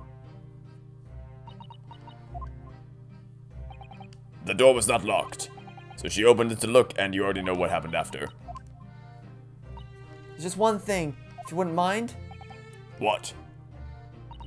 When you went to Mr. Asogi's cabin, Miss Pavlova, was he already dead? Why? I already told you. When Nina opened door of student's cabin and I looked inside. I was asking Miss Pavlova. Well, Miss Pavlova? Oh. Yes, that is right. I saw him. It was dark and he was on the floor, not moving. I was scared.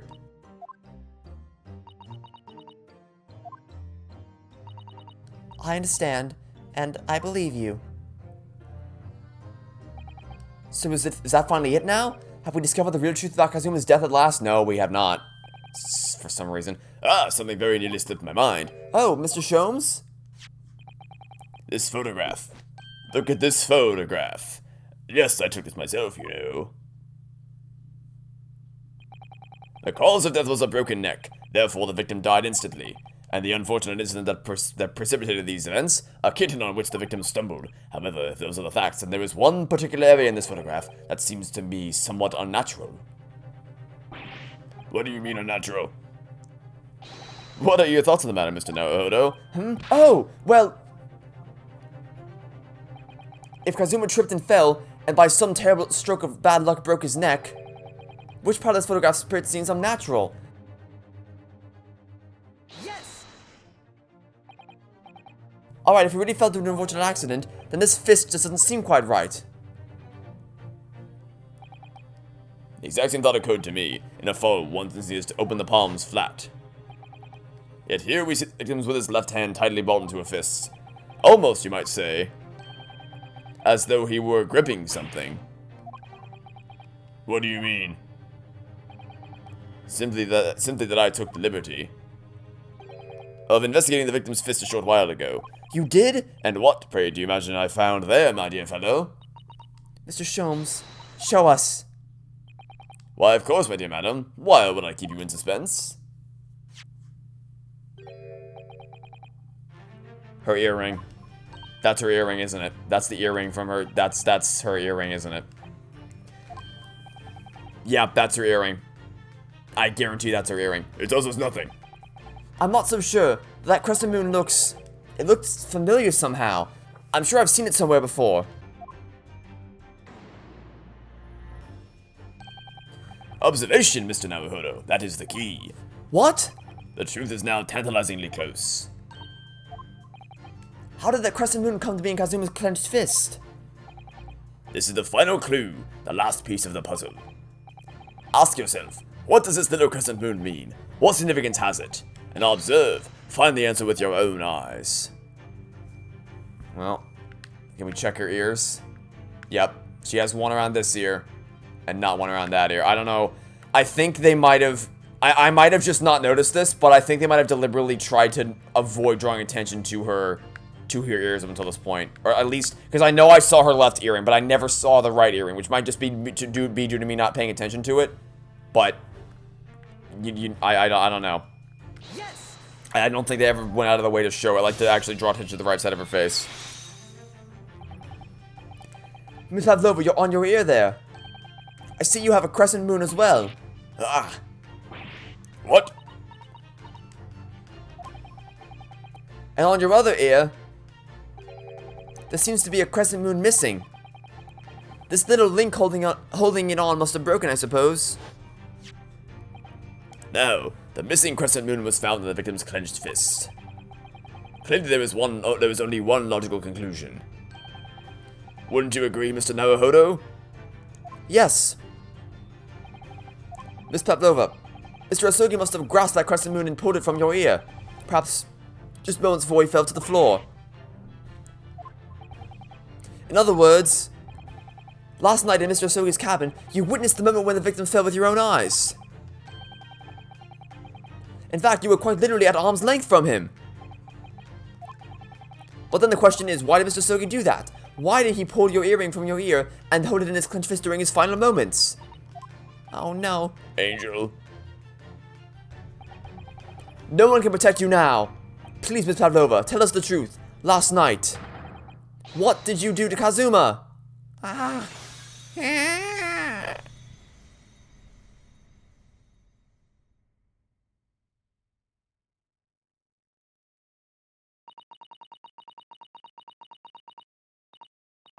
When I think about everything that happened yesterday, it was too much. Running away, the fishing boat in the middle of the night, trying to climb onto this huge ship, and then, when I was at last in this cabin and I could relax after this horrible long day.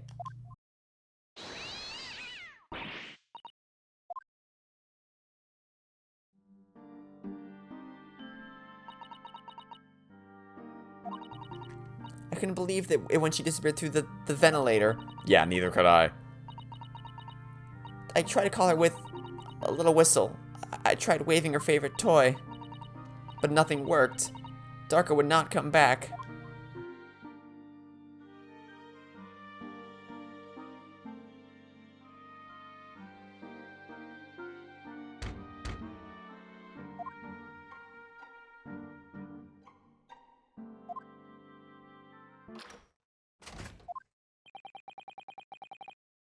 What are you doing here at this time of night, Inspector? Oh, I'm sorry. I thought it was a friend of mine.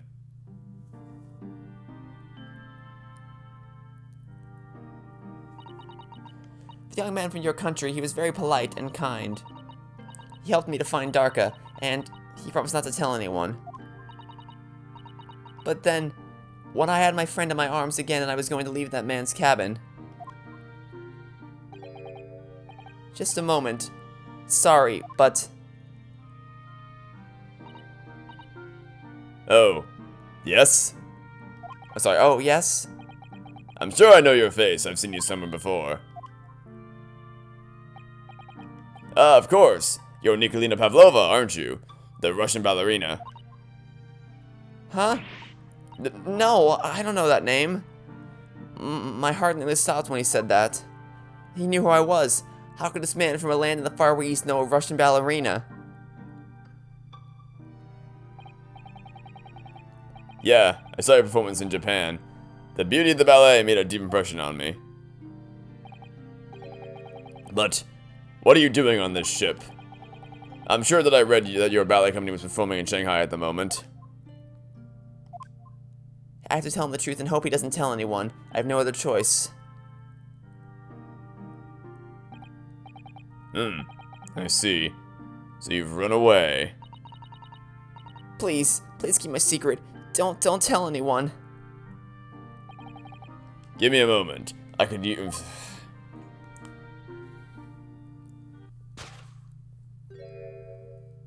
He's going to pull that cord. He's going to tell the captain.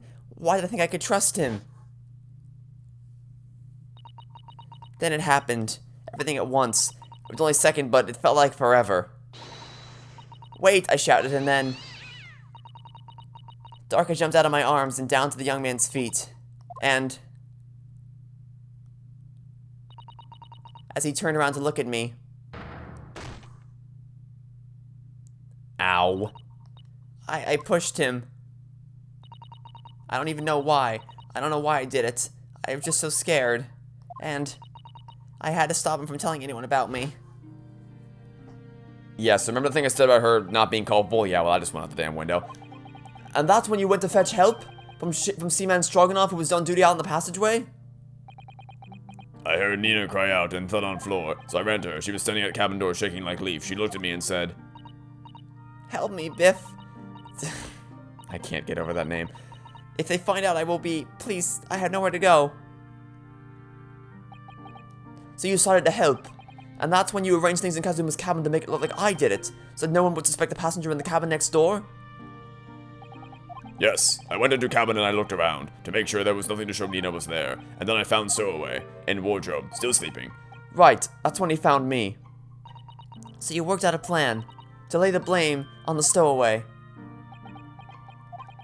I closed wardrobe doors and put back strange paper sign.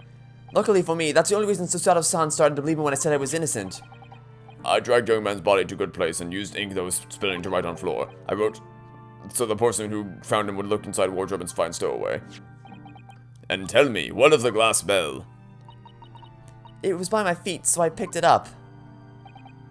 I see. But it was dark in the cabin. I didn't notice the other half.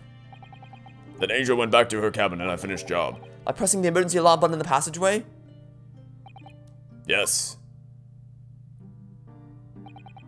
Accordingly, the SS Barrier did indeed come to an emergency halt at a little after 2 a.m., thus enticing the boat on the cabin door to slide shut, creating the locked room mystery. There's still one thing I don't understand, Miss Pavlova.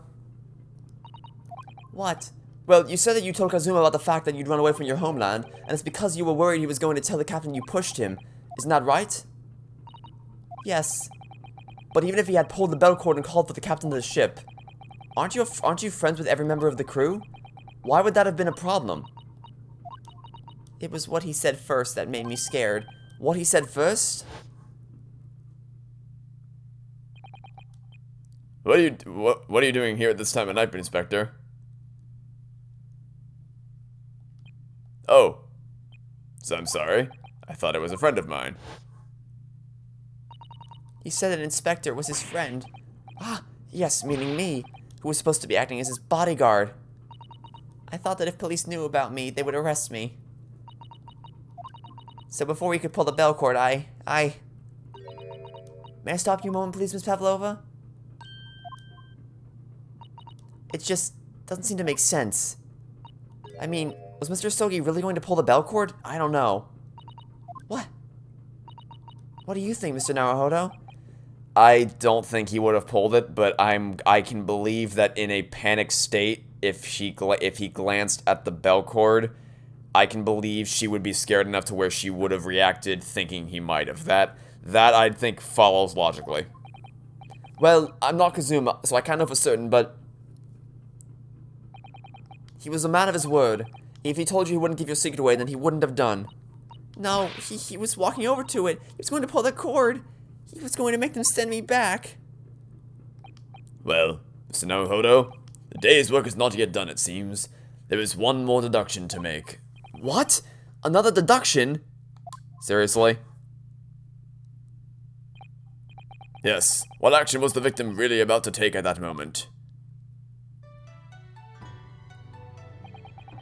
Can we determine... Oh. Are we... No. We're doing the thing where he looks at a thing and then we have to pick the thing again. Okay, well then the only thing he could have been looking at in that direction is the wardrobe, right where I was. He was gonna... Yeah, that's... Okay. Okay, fine. That must... Yep. First, consider the victim's location within his cabin. That's easy. I remember every detail of that room. I mean, yes, I spent quite a lot of time on the wardrobe, but still, that cabin has been my home for this entire voyage. So this is how the cabin looked last night when Miss Pavlova visited Kazuma-sama? Yes, it's exactly how it was. Are you ready then, Mr. Naruhodo? Yes, if there's one thing I've learned today, it's that a simple gaze can reveal all manners of truths. And not only that, in order to draw the right conclusion, you can't afford to be out there even a little bit when you're following the gaze to where it lands. So when he turned away from Miss Pavlova, what exactly was Kazuma looking at? It would have had to have been this. Take that!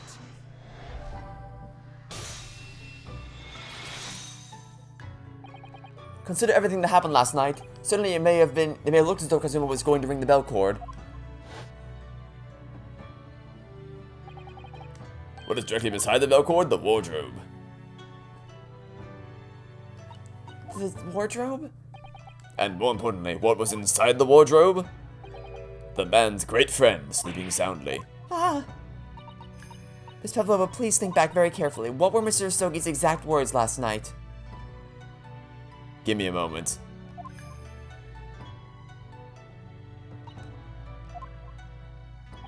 Yes, but not from a member of the crew. No, Mr. Sogi intended to consult his close friend on the matter. Honestly, I kind of skipped over that line, so I thought it was going to be either he didn't want to ring the bell because it would wake him up, or because he was going to be like, hey, you see this guy over here that I have shoved in the wardrobe? Yeah, I think you can trust me not to tell on you. I think you're good, trust me. But I skipped over that line of dialogue, so that makes sense. To see if between them they might be able to help in some way, no doubt. Oh, no. Sadly, we can't know the truth for certain now. It's too late for that. But I wish you had made sure of what Mr. Sogi was looking at. Things may have ended very differently if you had. Miss Pavlova, I want to thank you for finally admitting the truth. But unfortunately, the truth is, a man lost his life because of what you did, and that will never change. I hope you'll never forget that. I'm sorry. Really, I'm so sorry. Her scratch marks are gone. What have I done?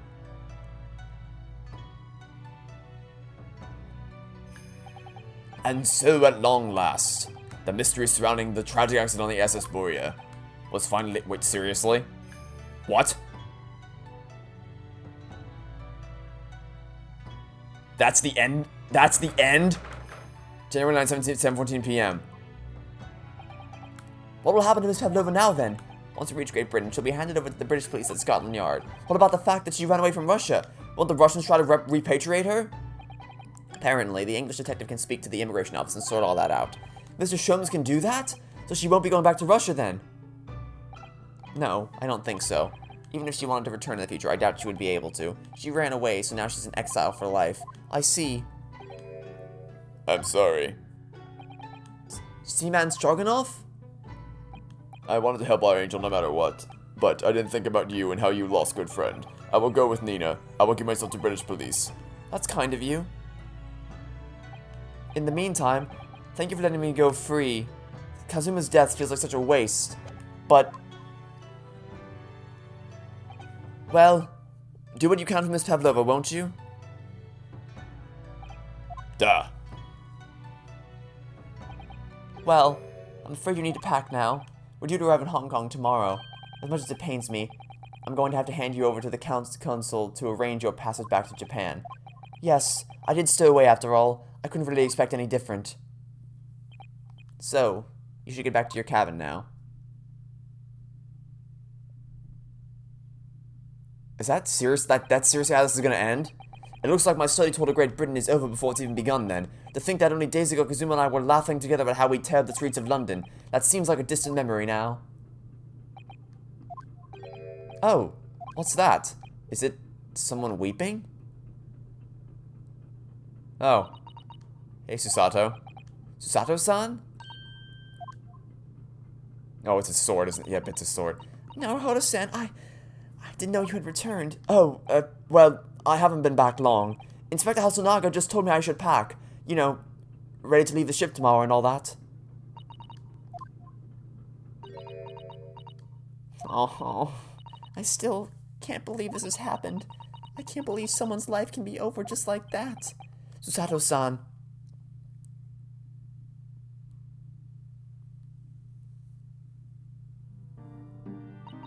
He had such grand ideas for this visit to Great Britain, so many dreams, and now they've become cruelly taken away, just as he has. I thought I could never forgive the person responsible, but now we know the truth. It was just an accident, such a silly series of mishaps. It's too much, Naruhodo-san. It's just too much. Yes, I know. Sholmes? Nah, it's either gonna be him or the inspector. Inspector? My duty was to see Asogi-san safely return to Great Britain, but I failed, and caused his two closest friends great pain and suffering as a result. I've let everyone down. And I will do anything to make up for my terrible blunder. Nobody blames you, Inspector. What the f- I'm free again now. What? Oh, you know, we were having a moment, and then this Cho decided to come strolling back through the doors and ruin it. What is the meaning of this? Oh, a trifling matter. Simply that in my head, I think I shall always picture you wearing those shackles. Without them, the balance seems all wrong. It's distracting. Sorry? So I decided to restore them for old time's sake, shall we say? You are a stowaway after all. Ah ha ha ha! He thinks this is funny? Oh, what the, okay. Mr. Sholmes? We do appreciate all your assistance. I'd like to thank you from the bottom of my heart. Not at all, not at all, and though it's a little late, may I offer my sincere condolences for being a complete idiot for like 90% of the case? The loss of your companion is truly heart-ending. I hope that you will be able to fulfill some of his aspirations in his honor. I'm afraid that won't be possible. We shall be disembarking at the next port in Hong Kong. We have to return to Japan and make a full report about everything that's happened. What? Wait a minute! It's just me that has to go back, isn't it? I mean, I was a stowaway! The terms of this study tour were negotiated by the Department of Justice in both Great Britain and Japan. It was to be one lawyer and one assistant. Was to be? In the light of Mr. Asogi's unfortunate death, I'm afraid the study tour can no longer go ahead. Gee, if only there was someone who had lawyerly capabilities and an assistant that could take his place. If only there was someone in this room that matched that description. Oh no, I don't care for me, but... Poor Susato-san.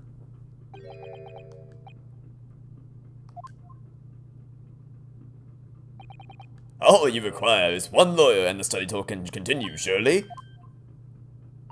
But there is no one else with the necessary qualifications, Mr. Sholmes. We know of no other lawyer. Qualifications, you say? Any qualifications obtained in your own country will be of little value in Great Britain, I'm afraid. Oh, but... But anyway, the voyage to London still promises a good month of time. Ample opportunity, I would say, to find yourselves another suitable lawyer. Yes. Miss Susato? Yes? Do you think perhaps I might be able to do it? What? In a Great Ace Attorney game where you're on the cover? Very prominently displayed? Nah. But you're not a lawyer, Mr. Naruhodo. Oh, unless... Are you studying law? No, I'm not, but... I'm sorry. In that case, I don't think there's even a chance it could work. But as I said, there is still more than a month before we reach England shores. Isn't that right, Mr. Naruhodo? Yes, I have a month in which to study. You cannot. You are not learning to become a lawyer. You are not learning... Because they're going to make you pass the bar exam, or whatever the equivalent of the bar exam is in Great Britain. You're not learning that shit in a month. No. N-O, no.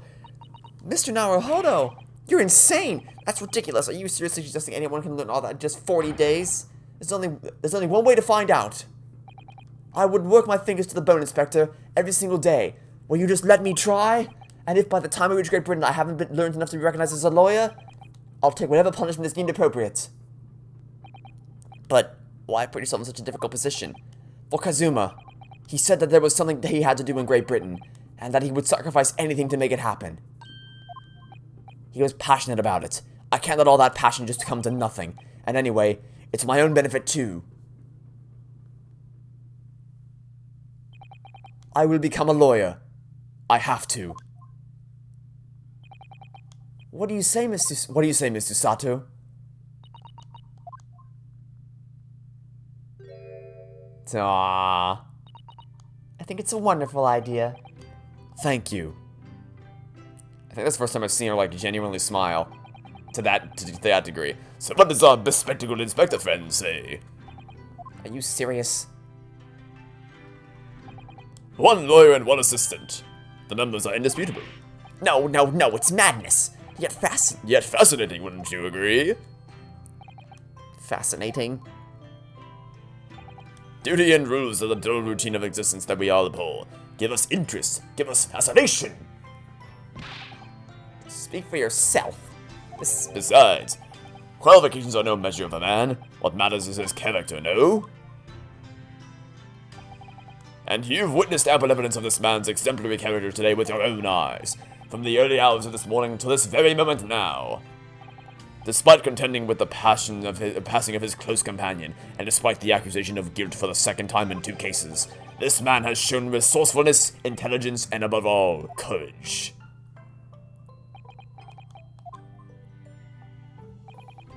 Very well. I'll think of a clever way to word my report to the Department of Justice. Inspector! After all, I did just make a promise, didn't I? I said that I'd do anything at all to make up for my shortcomings here. Oh, thank you, Inspector! If you'll excuse me, I must pay a visit to the captain's quarters, I think. I need to discuss what to do next, and how best to make my report.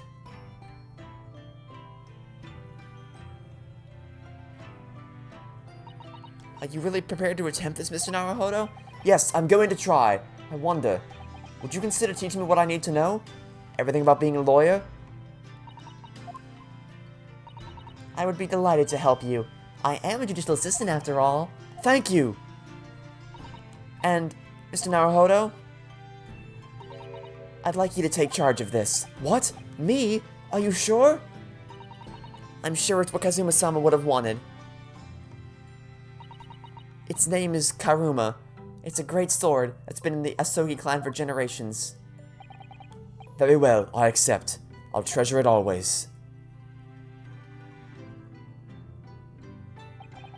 So then, Miss Susato, it seems we'll be working together for some time to come yet. It will be an honor, Mr. Naruhodo. And for the next 40 days, I shan't grant you a single minute of freedom. We shall fill every spare moment with study. Yes, that's exactly what I need. But, before we begin, I have an earnest favor to ask of you two. Goodness, what is it? Please throw me to the ground. Wait a minute now. Wait a minute. Okay. Oh, boy, howdy. So I was thinking of making a joke about the favor that she needed from us, because there was a bed right there. I'm like, I should make a joke right now. No, I shouldn't. That would kind of ruin the moment. But then I read that line of dialogue, and I'm like, no! I mean, I know what she means. I know what she means. She's talking about how she kicked me to the ground 3 times over the course of this case with a stupid karate chop action. But, I mean, given the train of thought that my head was already going down, what? I should never have doubted you. You were Kazuma-sama's closest friend. Of course you would never have done anything to hurt him. It should have been obvious to me from the start. But I allowed suspicion to get the better of me, and no matter how upset I was feeling, it was completely unforgivable behavior. No, you were in shock. You just found out about me stowing away. No, I won't let you make excuses for me. Whatever the circumstances, I should never have thrown you. And not just once, but 5 times. Ha, that number keeps creeping up, doesn't it? Please, you must. I would never throw you to the ground. Just take hold of me and throw me. Do it. Don't even think about it. No. I don't even know how. I've never thrown anyone in my life.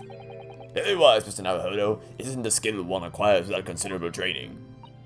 Oh, Mr. Sholmes. I observed your throwing technique several times with great interest. I confess I was most impressed. When did he see that? I presume that would be a form of Japanese wrestling? Oh, well, in a way. It's not wrestling, but my own interpretation of an ancient jujitsu technique. Apparently it's called the Susato Takedown. It leaves your head swimming, believe me. How beguiling. I am a practitioner of the combative arts myself. I am a somewhat accomplished boxer. There he goes, dancing around again. I wonder if you'd be so kind as to instruct me on the technique of your arresting throw. Yes, I'd be honored. Then let us not dally. Demonstrate, my dear madame. Don't do it on me. Oh, of course. No, don't. No, Susato, please. No.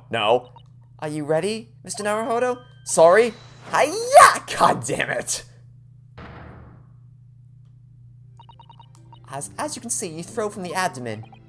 Oh, yes. Arresting indeed. And that is what you term the Susato takedown, is it? Actually, no. That was a Susato... Well, I don't know what you said there.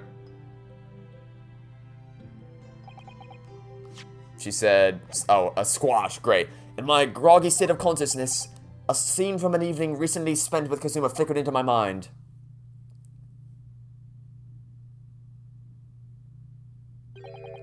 Karuma? That's right. It's a prized sword that's been passed down through generations of the Asogi clan. I can't believe you managed to get permission to bring it with you. I mean, taking a katana on a study tour is more than a little irregular, surely? A Japanese man's sword is his soul, Inosuke. I can't be parted from my katana. Karuma guides me, I truly believe that. So its name compels its wielder to slice evil in 2? Not that you would need much compelling. On that subject, there's something very important that I have to do in Great Britain, and I'll sacrifice anything to make it happen. I'll appreciate you seeing it through with me. Oh, of course I will. Whatever it is, I'll see through it to the end of it with you. I knew you wouldn't let me down. That important thing he had to do. I still don't know what that was. But I'm going to see the place for myself and work it out. In Great Britain's capital, London.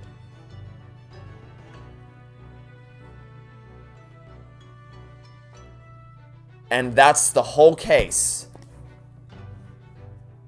Wow,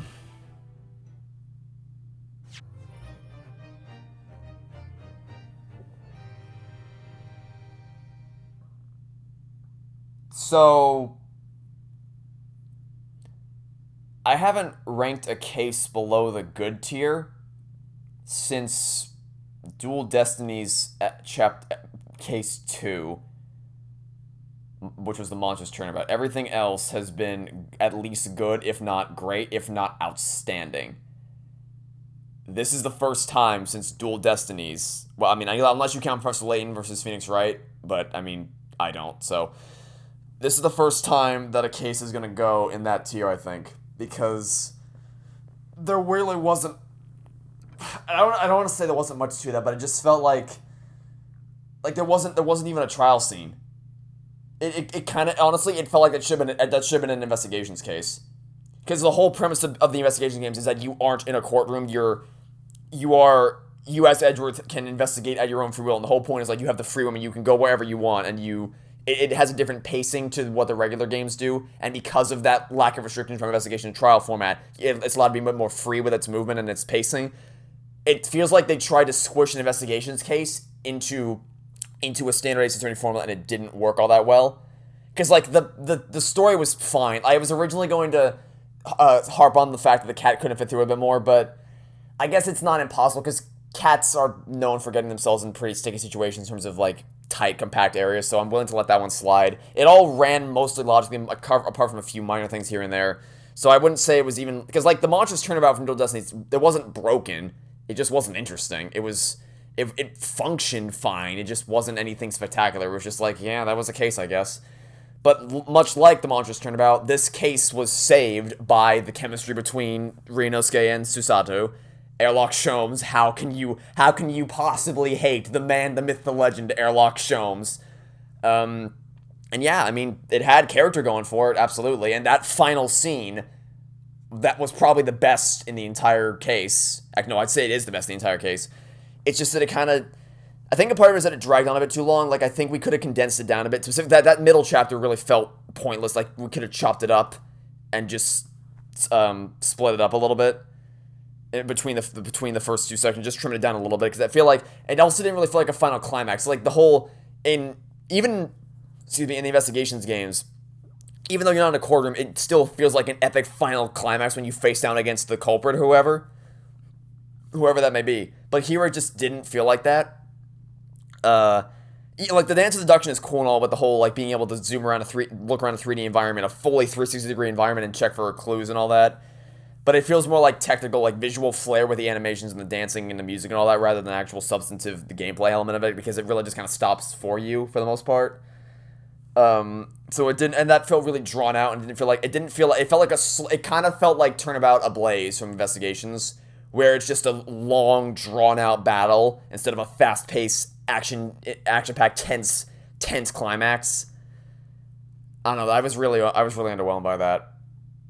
I mean, I didn't hate it. I didn't hate playing it. It was still fine, which is why it's going to mediocre tier. It's just not quite what I was expecting. I will say, though, I have seen in comments that Case 3 is supposed to be fantastic, like, out of this world, so maybe this is just like maybe the beginning is just like a slow burn to get to the really good part. The other thing is, I guess there wasn't a whole lot of visual variety. It kind of just felt like the same. It was just the same kind of general area on the ship over and over again.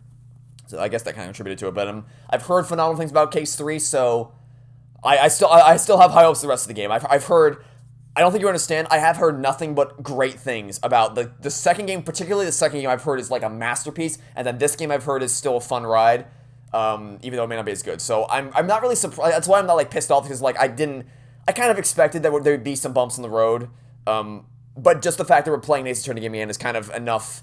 And that with the characters is like, yeah, we're back. It's in the formula. It's with classic characters, witty humor, and mysteries that make sense. I'm on board. Even if we hit a couple bumps in the road, I'm where I want to be right now. So I have no complaints. I mean, obviously, I criticize the case, but in terms of like, I didn't feel cheated out of that. Honestly, you know what? I think I might describe this as the fact that since Apollo Justice, the series has not had a case with a game with only 4 cases. And it kind of feels like that's like the standard they feel like they have to uphold. Like, we have to have 5 cases or else. Because that's how you get stuff like, that's how you have the Cosmic Turnabout and Turnabout for Tomorrow in Dual Destinies. Which really feels like 2 halves of the same case they should have mushed together. So we can have 5 cases. Investigations 1, I guess there's really no standout filler case. Maybe Turnabout Airline. No. Well, I mean, I guess the whole game kind of felt like, except for Case 4, just kind of felt like, yeah, we're just doing whatever. That really felt like, we're just padding up all these cases with weak links. Because I was going to say that Turnabout Airlines could have been cut because it doesn't really have, because the only links that all those cases have to the smuggling ring is just that they say at the end, and it turned out that after all that time, the culprit was a part of the smuggling ring. It's like, okay, great. He could have been part of a clown show for all I care. It wouldn't have changed anything, because that was the weak connection between those cases. Investigations 2, like, it could have been that the writers were told you have to have 5 cases, and then they're like, but we only have plans of 4. It's like, too bad, figure it out. But then they made it work anyway, and they figured out a way to create an amazing 5th case. So you can make it work. Like, you can have 5 great ideas. It's just that sometimes you have, like, what Spirit of Justice does, where you get Turnabout Storyteller, which isn't a bad case, but it's there because they need to fill up those 5 slots, and to give Athena something to do, because sadly she's not as integral to the narrative as she should have been. So that's kind of what I mean, is that, like, they haven't been able to, they haven't, and I'm not saying that there should be 4 cases, I'm saying that they should write as many cases as they think the game needs, and it kind of feels like this case is put in just to have that 5th case, you know what I mean? Because, like, half of the experience of Ace Attorney is the trial sections, and if you don't have that half in your case, you're kind of missing out on something. So, I don't know. I'm not pissed off. I'm not mad about it. I'm just kind of like, I expected to be bumps in the road, so I'm just kind of like, yeah, that was whatever. But we still got 3 more cases to go for this game, plus the entire second game, so I'm excited for the future. So thank you for watching. Thank you for listening to my extended rant there at the end, and I hope to catch you all tomorrow for some more of the Great Ace Attorney adventures. Goodbye!